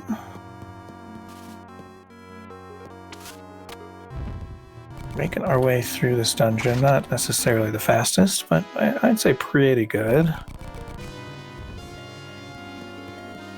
I did mention there is a definite a glitch that's used in the any % route for this boss, where you kill Ali the same frame that he goes through a teleport and just completely disable the boss's AI, and he sits there, he doesn't attack, he lets you just kill him. And we're not going to be seeing that, but I didn't want to point it out. It's pretty fun.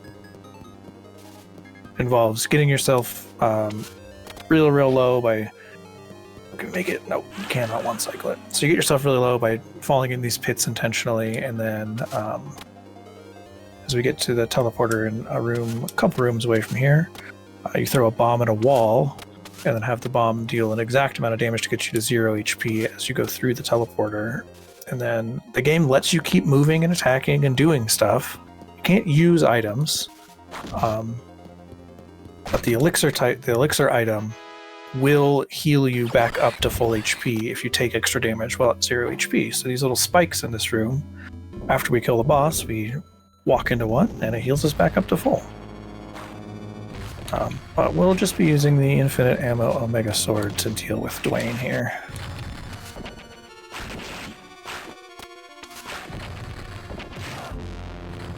Not entirely the most ideal pattern, but it worked out. And then what's probably my favorite final dungeon boss. I don't know. It's torn between this guy and the dragon. I think the dragon is by far the coolest sprite work. But just like the design of this, it's like this cool little red wizard on this floating orb. And the first time you're fighting him, oh, that was really dumb.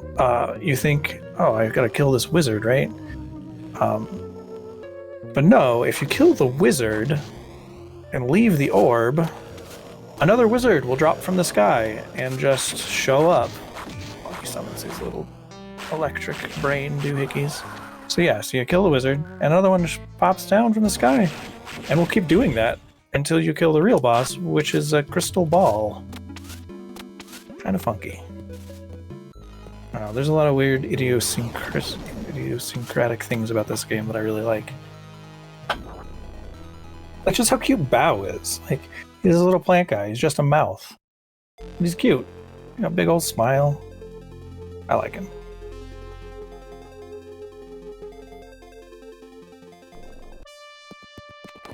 And yeah, Bao, he's kind of the most useless spirit in the game. He's not all that necessary, but I like him anyway. Feed me, Seymour. Feed me. Yes, very much so.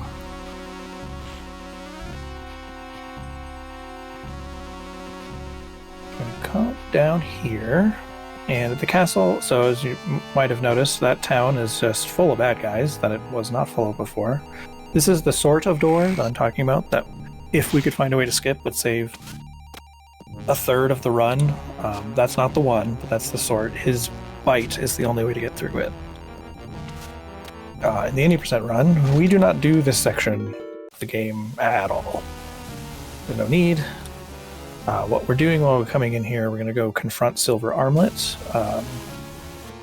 Because now that we have we're fully powered up, the bad guy's been helping us along to help us power up, and then he's going to taunt us at the end, right? It's pretty typical trope stuff.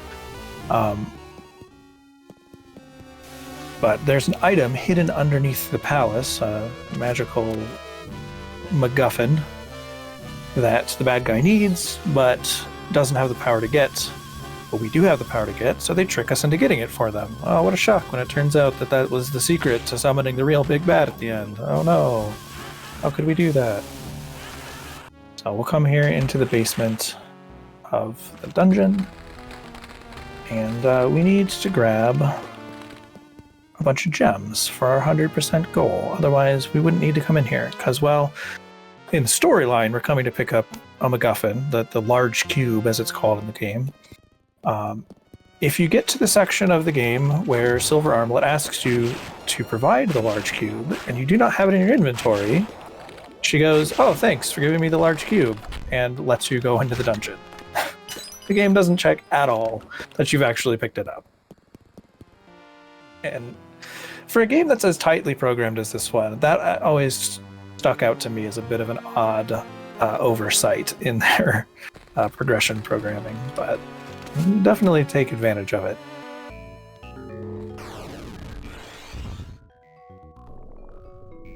He's about to get through one more door. You mostly don't use them again for... Oh, these Tremors beasts got me. That's always what I think of when I see these guys anyway, is Tremors. Oh, it's like a little graboid. Letting this get out of control. So, yeah, obviously you can see there's a whole bunch of these little blobby guys. We don't need to worry about the blobby guys, but we do need to kill the little graboid. But if he grabs us, nothing good happens. So there's a gem for Bow. Sneak through the sewers of the undercarriage of the castle. Make sure that we've got our water spirit with us, as you can see here. Some fires raging that we will need to use her power to deal with. As well as some pill bugs. And if I ever saw a pill bug this size in real life, I would not be happy. I'll tell you that. That nabs us a green key. We will use the Shade Gem to summon Shade, so we can grab it and the key over here. And get rid of it. Pick Ditto back up.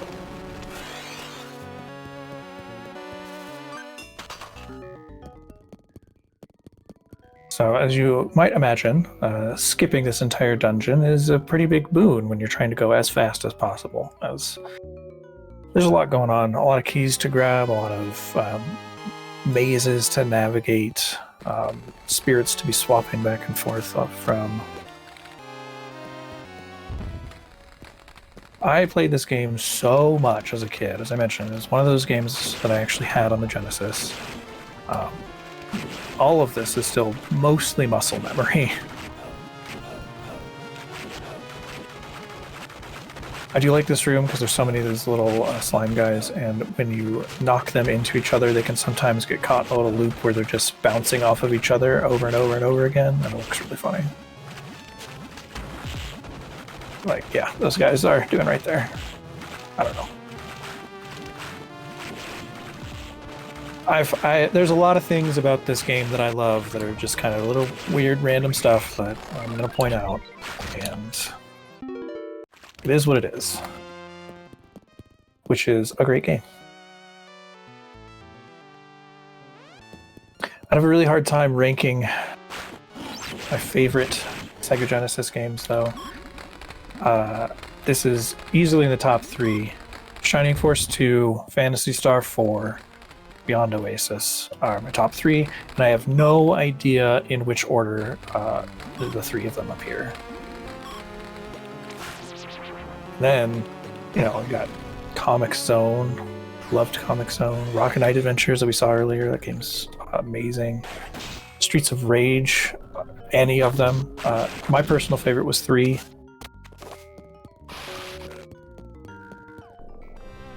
I did enjoy the Streets of Rage 1 segment in our Sega World Champions, though. Classic for a reason. Oh, and there was our first instance of a snake inflating itself and turning into a bomb. Watch it again. Again, a lot of little idiosyncratic things about this game. Why do they do that? Who knows? But it's awesome that they do. And there's a mimic there trying to fool me.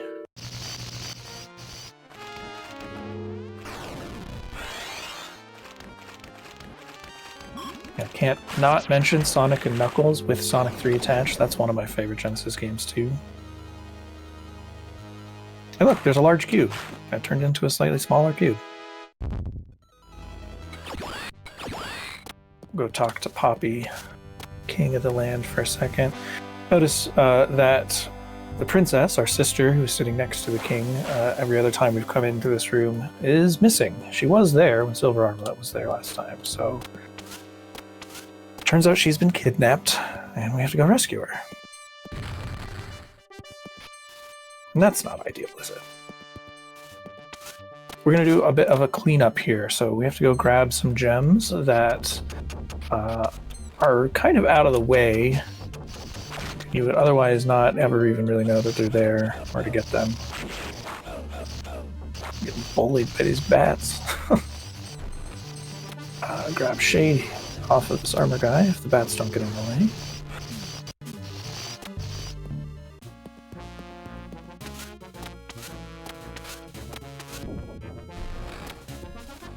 So this is a section that we can get out of bounds into essentially as soon as the game starts, and it leads into the very end of the game.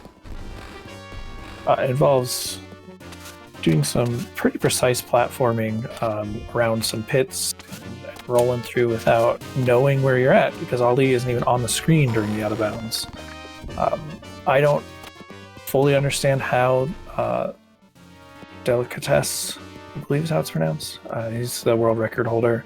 I don't know how he found it out. I think through like some Lua scripting and like printing out where you could and couldn't walk. Through, you know, scripting and doing some third-party stuff.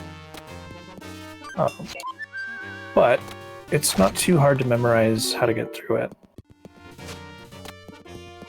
Alright, so that's another gem that we've picked up. We're not going to be heading towards the last dungeon, where we need the cube that we just picked up. We're going to be going here. And the island that we went to earlier, where I had to go inside some caves and we fought the first rock monster boss, there was a gem that you cannot get until you pick up Shade that we're going to have to go grab. And then I get to show off one of the cool little warp zones that the developers clearly put in there just to make your life a little bit easier if you're going for 100%. But I never even knew about until I was like grinding out and figuring out how I could do this category as fast as possible.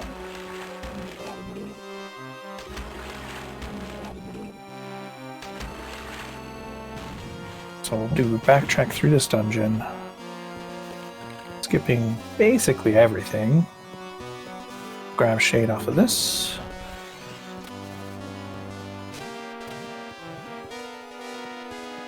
Come back out here. Again, you never even see this section in any percent. You never come to this island. It's not necessary. There's one of the last Shade gems. And right down here, blocked by this box, the warp zone that takes you right back out to here. The back entrance of it. There is the last hidden infinite weapon that we need to grab, which is a metal bow and 2 gems hidden right there. We need to go grab Shade again. I'm not sure if this is the fastest routing. This is the best way that I've found in my practice leading up to this event. But as I demonstrated earlier with my extremely difficult platforming section, right after you get Shade, he will pick you up and not let you fall into pits. And the section that we're going into, which requires having Shade equipped to get into the area, also involves a pit. So you need to get him, get into this specific spot, and then dismiss him. And yeah. The routing for when and how to get him, I'm sure I'm doing suboptimally, but it'll work out. So I got this little conspicuous little post here. But that doesn't seem to do anything. But a fun little waterfall game here. Grab Bow Gem. Go against the current to make sure we can grab this bow here. And then, yeah. It is possible, I think, to get both of the gems and the bow all in one go, but I've never managed to do it. There's 2 gems, there's the infinite ammo metal bow, there's an omega sword, there's a lettuce, and an elixir, and a shade call, all in this little minigame. And the game gives you no hint that any of this is here, except for that the shade grabbing pole just being in the middle of a section where, you know, the first time you're going through the game, you don't have shade, and you're probably not going to think much about it. And oh, I didn't have any inventory space for that. That's fine. That's fine. I don't need the elixir. I've got a few backups. And then here's a neat and totally, like, how do you know that this thing is here? Here's just a random warp zone that's required to pick up one of the last shade gems. There's a lot of little weird hidden things. Let me make sure I've got the right amount of gems. I think that's all of them. Nope, I am missing one. I need to go back to Ditto Shrine. So in the very first shrine of the game, where you pick up your first spirit, there's yet another shade grabbing pole that you need to come back late game. Do this sort of a collect-a-thon pickup at the end. Also, here at the very first screen of the game, there's a bow gem that washes up after you pick up bow. Unless you're going for, 100% exploration, let me just find everything. Well, why are you going to think to go back to the first room of the game to think that there's anything extra there? You're mostly not going to, right?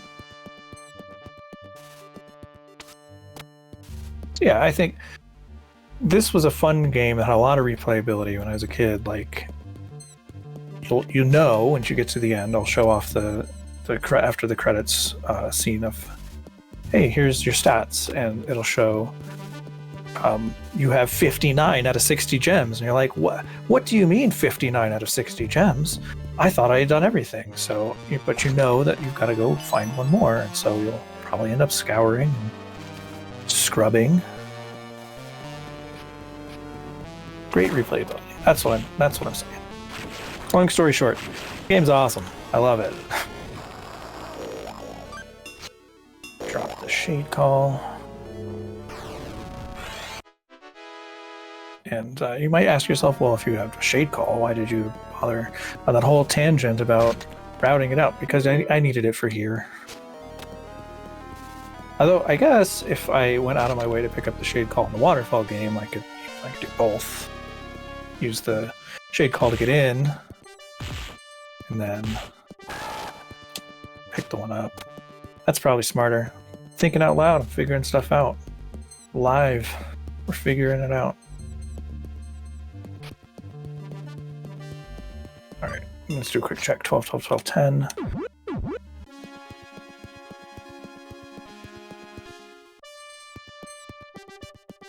make sure that I'm not missing any gems before I pass the point of no return, you know? Because that would be unfortunate. Not get 100% or 100% run. Or do that.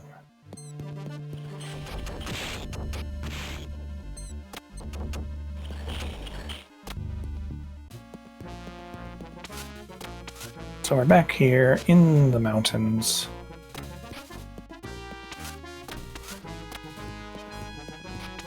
Heading towards the penultimate dungeon.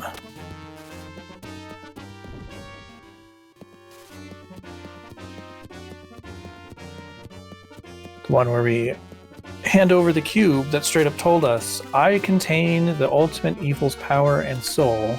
We're going to go hand that to the antagonist that's been hounding us all game and taunting us.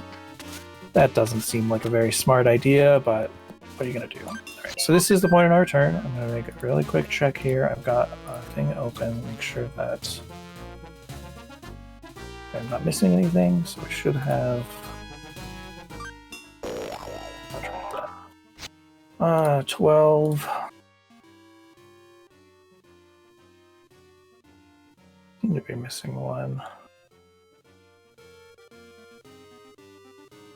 I'm missing one gem from each of my spirits. I'm glad that I checked. I made a slight routing error. Let's do some backtracking. Hooray! More beyond Oasis because I'm bad at everything. I'm glad I checked.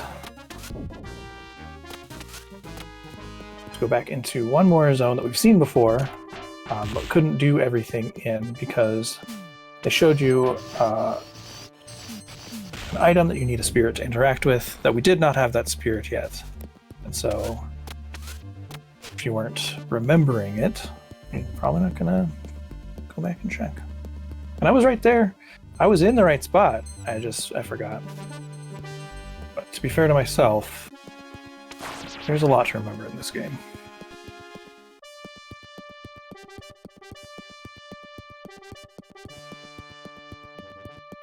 Certainly not setting any world records, or anything close.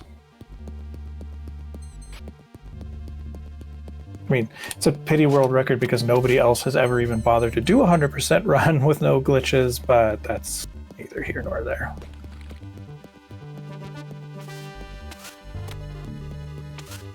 So we're back to where we did the race with Ifrit to get that infinite fire bow and the second fire gem.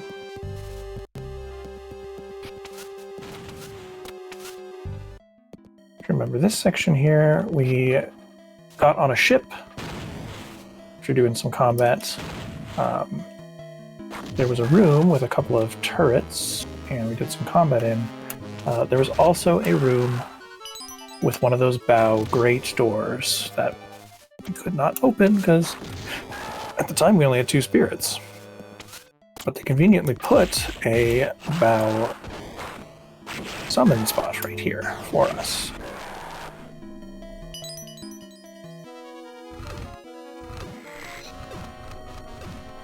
Here we go. There's a little mini combat encounter that I just almost completely skipped. That rewards us with 1 gem of each type.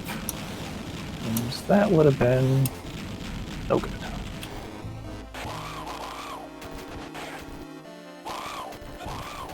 Now, Bao, he's a plant that can eat fireballs. Now, if that's not impressive, I don't know what it is.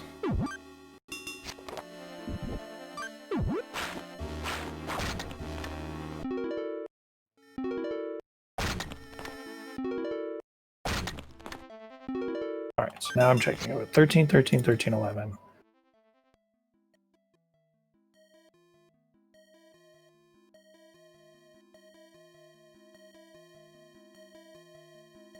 Yeah, okay, good. We are good.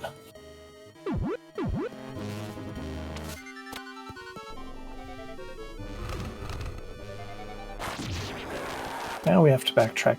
So if I had done this, in the right order, I was over here for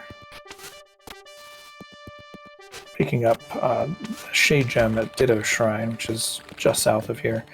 Could have saved a little bit of time. It's all good. Now we can head into the penultimate dungeon. hand over the key to the ultimate evil's power to our nemesis, which I'm sure nothing bad will come of.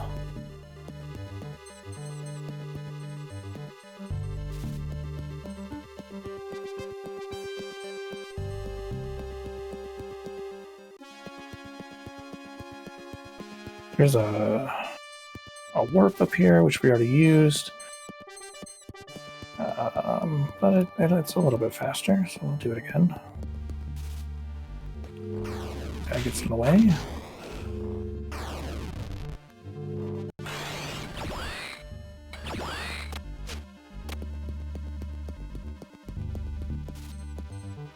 In the home stretch.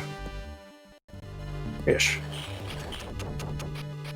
The final dungeon, not quite as complicated and involved as the bow dungeon was, but it's pretty close actually. Any percent does some pretty cool out-of-bounds stuff to pick up keys. They have different colored keys. As you've seen, I've been picking up gold, green, blue, and red keys throughout the game. And there's a few red keys that you can pick up early on in the dungeon that are required to get into the actual final castle section itself. I'm dumb, I forgot I needed shade. But you can take the red keys that come outside, out of bounds your way through the red doors into the castle proper, and then use those red keys on the red doors inside the castle, and save yourself quite a few rooms you don't technically need to do. Kind of fun. We will be seeing all of the rooms. I don't think that there's any rooms in this game that we will not see ultimately by the end of this run. Pretty sure we're going everywhere. 200%.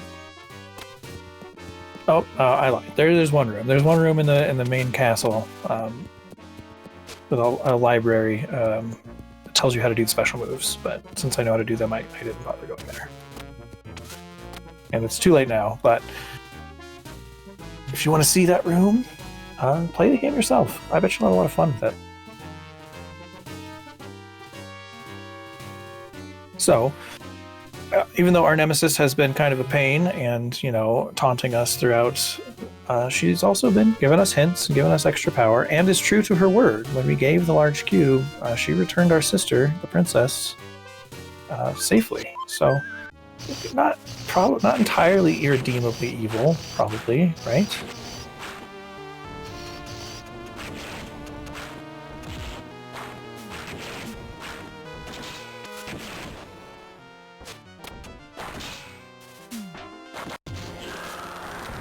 So this is the penultimate dungeon, as I've said a couple of times.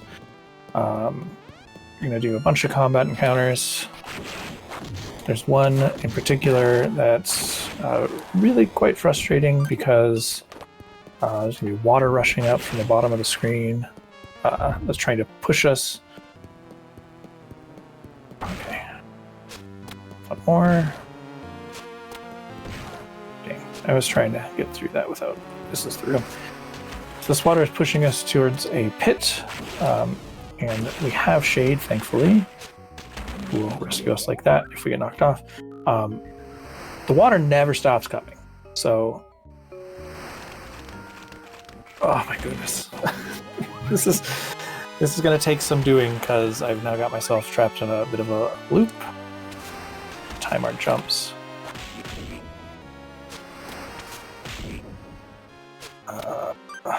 Alright, so ideally what we want to do is get these guys up against a wall like this so that we can keep jumping against the water.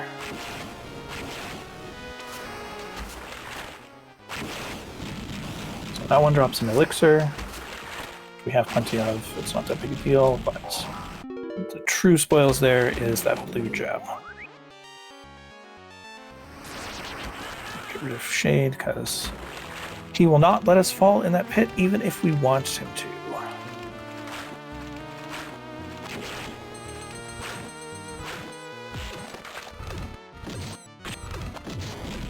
And it's just a little bit more combat here. Fight some turrets, fight some mice, some ogres come in.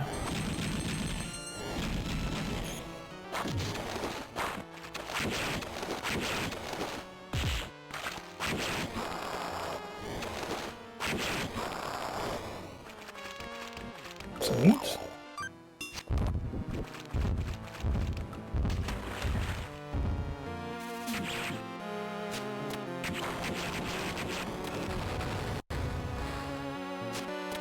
Grab this rank because I like extra HP. This is kind of a casual sort of a run. We're grabbing everything.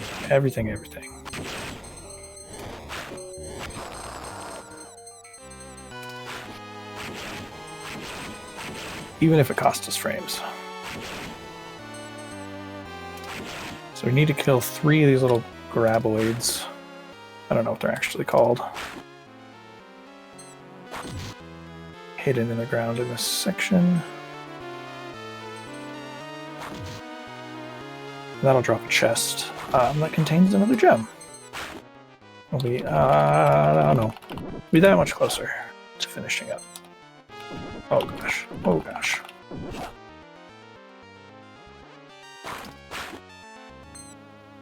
These are probably the most annoying enemy in the game, and I don't even think it's close.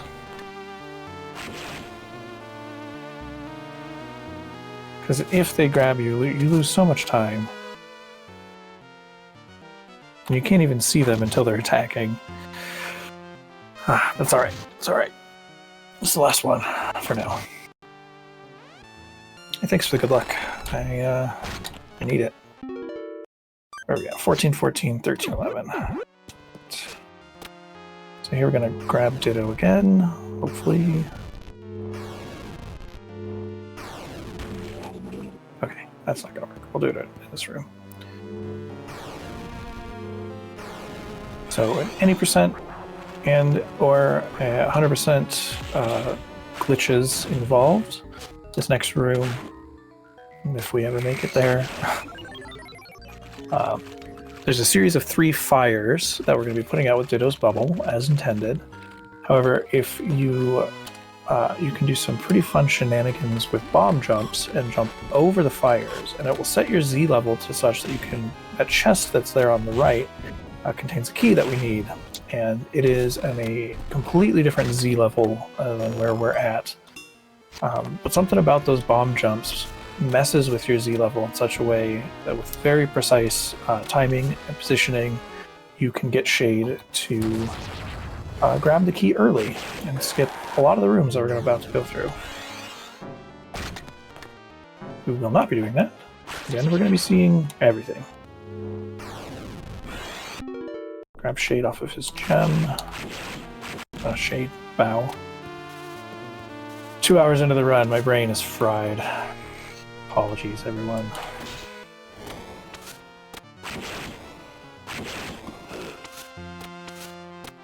Here is possibly the most annoying room in this entire dungeon, and the main reason that we found the way to manipulate Shade and get that keys. All these sparks flying around this room are they're a hassle. They zoom at you, they knock you off the platforms, they'll hit you mid-jump, make you fall into pits. It's a bit of a nightmare. We need to do this ogre room here because there is a reward of a gem and a mushroom. Now that I'm always happy to grab. 100% heal, 100% SP heal, good times. More Shade gem.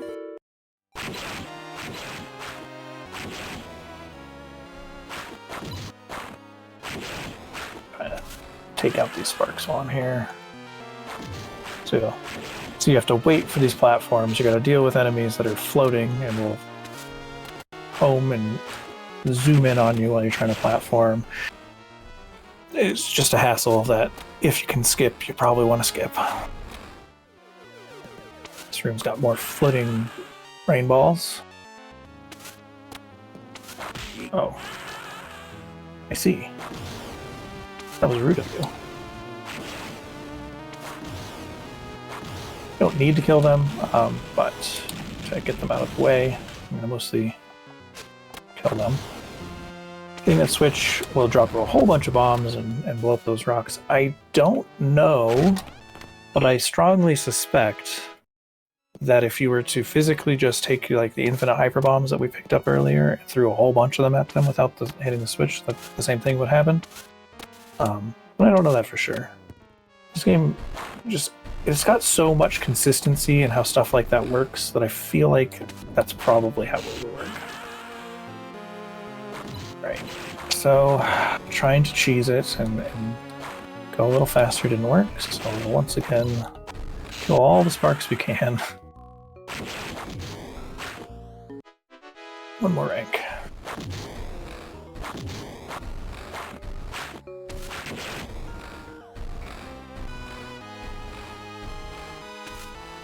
We'll back up, and we're almost done with this dungeon.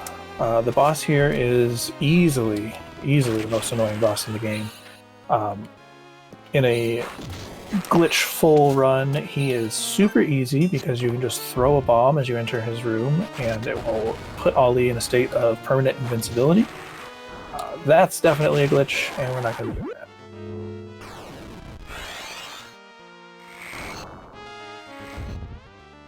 So be freed up there, have him explode, which will light the torch, hopefully. Okay, good.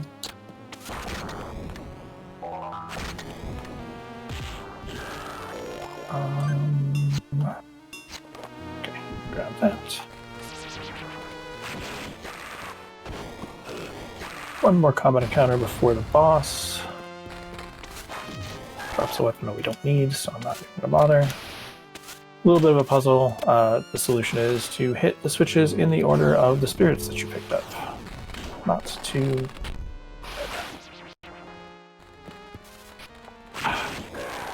I killed you guys. How many times do we have to teach you this lesson, old man? Grab it just for completion's sake. Right, so this is the non-entity, as he calls himself. It's got 3 eyes, laser beams out of his 3rd eye, in some of these black holes. He's got meteors from the sky. You can only hurt him after hitting him in the eye with a light bulb. And yeah, he, even with the glitch that I did not do, that makes you invincible, he still determines whether or not your run actually makes it to the end. Because he can just sit there and do that laser beam attack over and over and over and over. And you can't hurt him while he's doing it. And this little black hole attack, while it doesn't necessarily hurt you, stops you from hurting him. This guy is not my friend. Let me put it that way.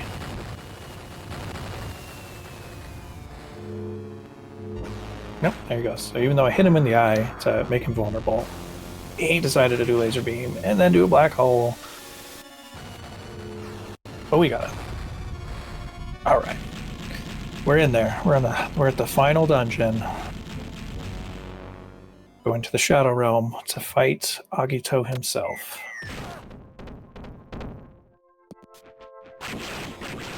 Summon our water spirits, because being able to heal. Naturally. Bunch of gremlins to kill. Green gargoyles important.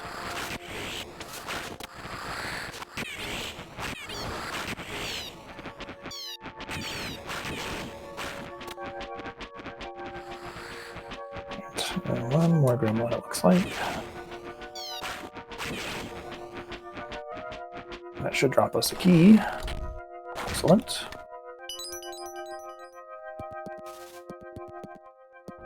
Guy hit us. Normally he will knock you down and keep running, which lets you get through this a little bit faster. That's alright. I think we've all heard of a concept called marathon luck. And I think we all know that it's usually bad luck instead of good luck.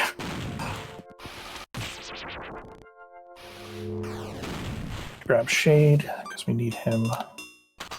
Our metal bow, so we can hit a switch from afar. Come up here, do a little bit of a wiggle. Come on. There we go, hit that switch. To our bombs. Throw those to hit another switch. we missed. Throw them to hit a switch. Nope.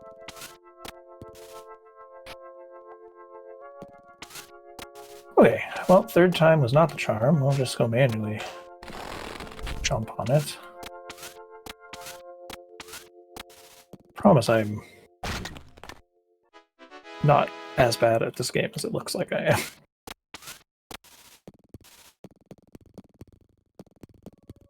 To our Omega Sword.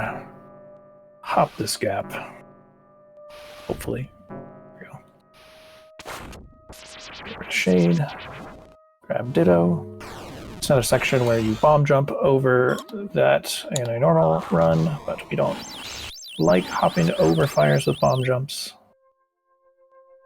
Seems a little bit too glitchy for me.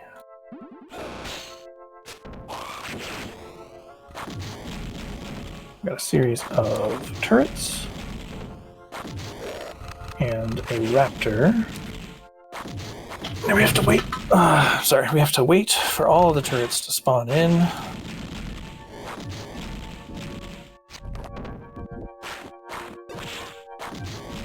Oh, that's a lot of grapes dropping.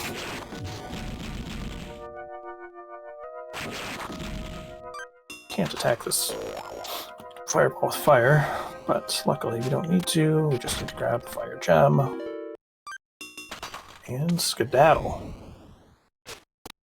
It's a fun room. If you hit that switch, a bunch of bombs drop from the sky and kill all the zombies. We don't need to worry about them though.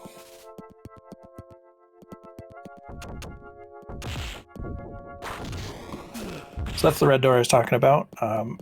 You use the red key to open it, but in an any percent we actually go out of bounds and just run into the wall on the side of the castle, and it lets us in.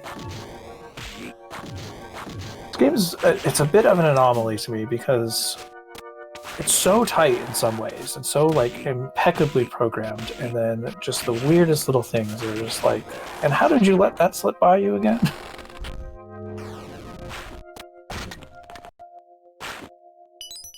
Grab a fruit here. I'm going to try one time to do this fast, and if it doesn't work, then we're going to do it manually. The idea is we send him up, send him up, send him up, send him right, send him right, and I'm sending him down.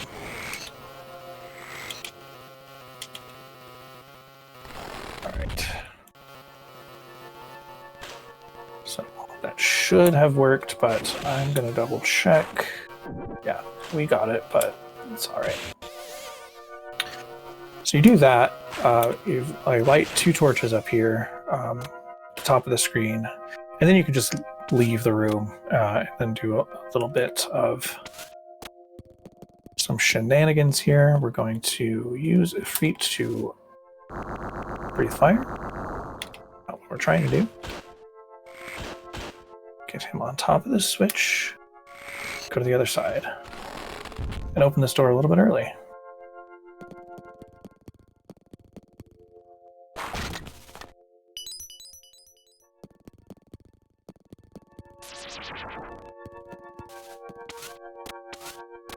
And the fastest way through this room is actually a bomb jump.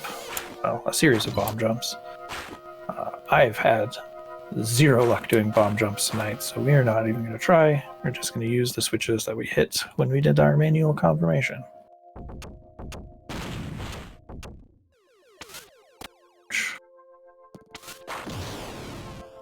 Getting beat up by spikes. And brain balls.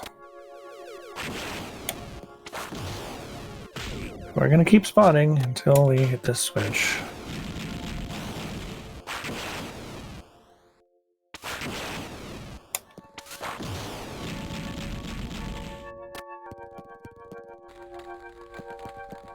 Come up here and grab a key.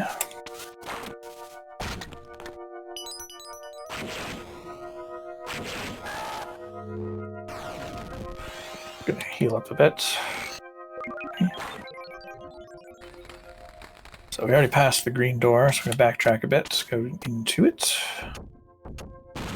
Into it, turbo tax.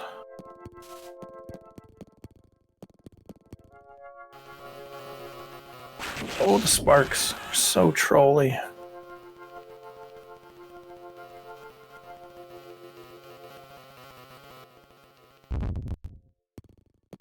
And this is one of the longest combat gauntlets in the game. Full of some of the most annoying enemies there are. These little wizards. They like to disappear as soon as you get close to them. Their attacks knock you around. Luckily with the sword, they mostly die in one hit. But only if you know where they're at and can time it correctly.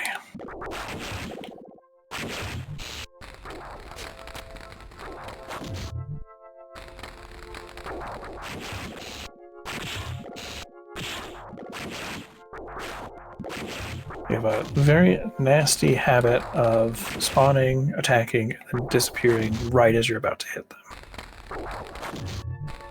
Yeah, they are essentially just wizrobes. This game is an answer to Link to the Past in more ways than one.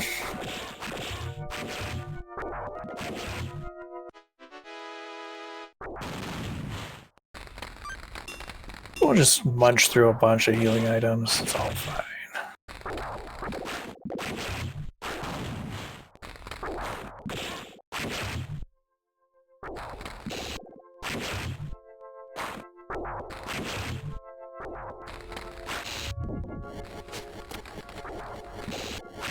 All these fires on the ground, probably my least favorite. Don't need that Omega Sword, but we'll grab the mushroom. Okay. It is, I think, faster to like push. Oh my goodness, really? Push one of these pots onto the switch, and then use that bomb to hit one, and then stand on the other. But anyway. Use one of Shade's abilities for the first time in the game when you don't need to. Again, you can use a bomb, but we'll show it off because that's how it's intended to be done. Eat a roast beef.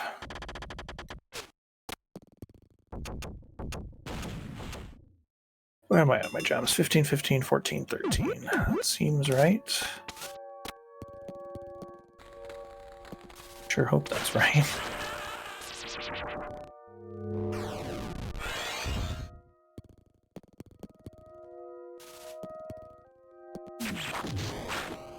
If I get all the way through this and I have 59 gems, I'm gonna be... I mean, it is what it is. But I'll be kind of sad. This little blue ghost guy tries to eat your SP. We don't like that.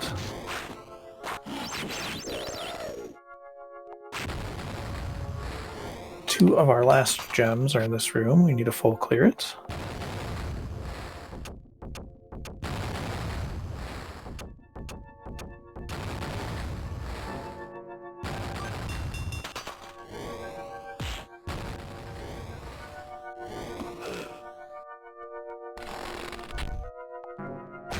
There's one more bow.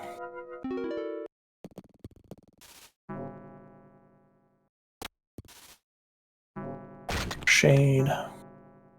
We're at 15, 15, 15, 14, and I do know where the last gem is. We haven't missed it. We will be getting 100% completion. Thank goodness.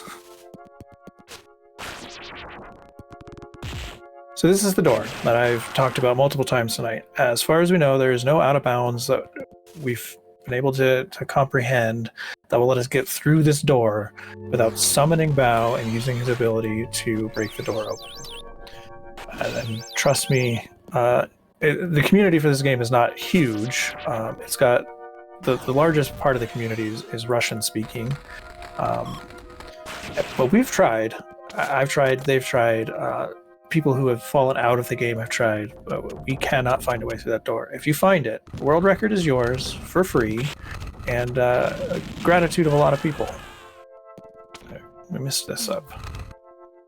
It's supposed to be a long and difficult gauntlet through a windy chamber, but if you just stick to the right side of the room, you can hit the switch, which will drop bombs on all the bad guys. give us the final gem of the game. That is 60 out of 60. Let's go. Let's fight Silver Armlet. Well, we're going to do a gauntlet of bad guys. Very odd, I know. This game's never done anything like that before.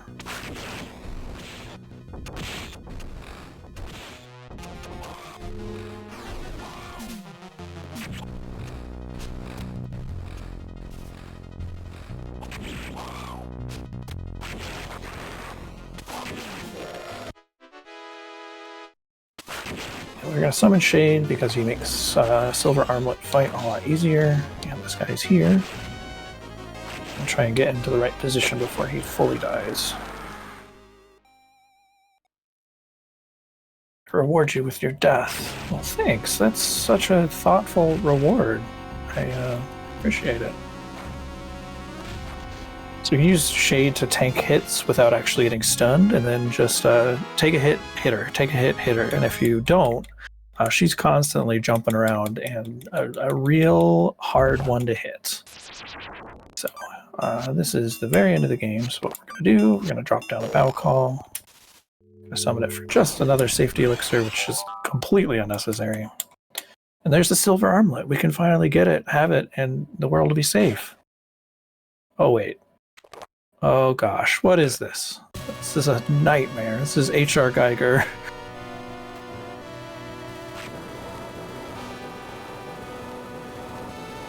So this guy summons these tentacles off to the side that will shoot laser beams or fireballs at you, little goop guys, and as long as one of those tentacles is up, he cannot be hurt. So the strategy is to get Bow out, have him bite at the tentacles, and then hit him as soon as he's vulnerable again. And time will be when I do the last hit on his head here, which is coming up. Maybe this time? Nope. Okay, we gotta do one more round. If you let the tentacle stay alive for too long, he'll start summoning up to 4 of them, and that can be real bad. And time. So that's Beyond Oasis with 100%. You know, a little bit ahead of my estimate, even though I did have to do some backtracking and stuff. So I'd say that was a pretty good run overall. And we'll let the credits roll through to make sure that we got everything. Got the rank of Treasure Hunter. Yeah, so it turns out that the Silver Armlet, our nemesis throughout the whole game, who's been, you know, trading blows, giving us hints here and there, it is actually our older sister, Gwen, who has, if you watch the story at the beginning of the game, she's been missing for a number of years, and so Ali was set to take the crown. It turns out she's been the bad guy the whole time. She found an armlet just like Ali did, except for instead of being the good one, it was the source of all evil in Oasis. That kind of sucks. But we killed Agito, and because Gwen regained some control of herself at the end there, she was able to push Ali through that warp zone, get him back into Oasis, and has both of the gauntlets, and is able to seal them away and ensure that the evil's never going to come back. Which I'm kind of disappointed by, because I would have liked a sequel, a true sequel to this game. Legend of Oasis on the Saturn is a prequel, and we get to explore a little bit about how these spirits came to be and how Agito got his power. It's a really neat story. Remember, I mentioned that there's 6 spirits in Legend of Oasis, 6 spirits in the past, but there's only 4 now, so that speaks to some kind of unfortunate happenings in the Legend of Oasis game. The kingdom of Oasis prospered peacefully under the wise reign of King Ali, not Prince. And thanks for the GGs, everybody. I had a lot of fun playing this game. Like I've mentioned, you know, for 2.5 hours now I've been babbling. It's one of my favorite games. I really, really enjoy it. I think it's a great game. I think it's sort of underrated. Everybody knows A Link to the Past, and as we said, this is kind of like Sega and Treasure's answer to Link to the Past. I don't know if I'd say objectively which one is the better game. Obviously, the more popular one is Link to the Past, but this game is really tight design, and it was great. Got some fun, memorable characters. I think the music is outstanding. Sound design is great. I'm not aware of any Beyond Oasis randomizers. That's actually a really good thought, though. I bet it's possible. And I bet if somebody wanted to get into development of it, that might be like getting to know the inner workings of the game on that level would lead us to understanding more about how to do certain out of bounds and skip certain doors. So that might actually be a good something to look into. I don't know enough about like disassembling a Genesis game to do it. I think when I was last really grinding this game hard, trying to get a podium spot, that's like where I ended up with the only next steps that I have is to just completely disassemble the game and look at it and know its base source code. I don't have the technical knowledge to do that, and it's not a popular enough game that random people are doing it. Yeah, that's actually a good thought. A randomizer could be a lot of fun. Put it on parity with our Link to the Past game. So the credits, it's got this neat little stone here. They're not too much longer, I don't think. And then we can just triple check that we actually got our 100% and got all the items, got all the gems.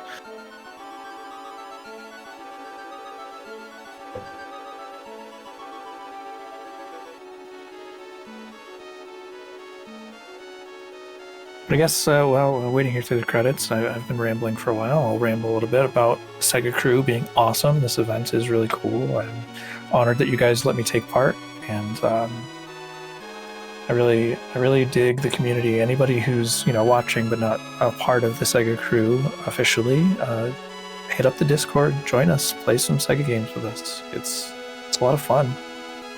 It's great people.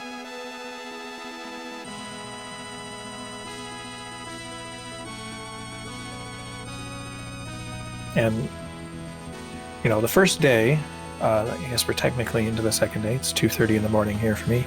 It was really awesome. I enjoyed it from start to my run, and I know that the runs that are coming after me, there's a pretty awesome Sonic block, if I'm remembering correctly. It's not immediately. We've got Phantasy Star, but then we got a bunch of Sonic games, and I'm sure that's going to be just, it's going to be great.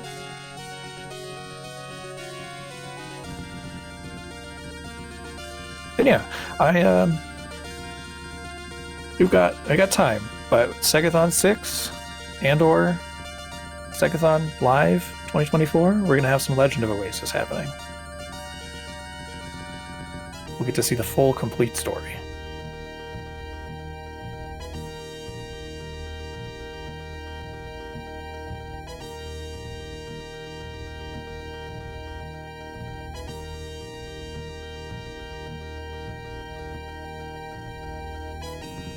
All right, the end. Yeah, copyright 1995, real late in the Genesis's life cycle. So in-game time, 2 hours, 12 minutes, 57. Rank 17. The best rank is 1. You don't want to ever actually rank up, but we did it. And 60 out of 60 jewels, class treasure hunter. We did it. We got 100%. SEGATHON 5. Awesome. Well, that's going to be it for me. I was a little bit ahead of schedule. I'm going to say that's a good thing, but hopefully it doesn't throw stuff off too much. Thanks everybody for hanging out and all the GGs and the chat, giving me stuff to talk about. I really appreciate it. I hope y'all have a great night, and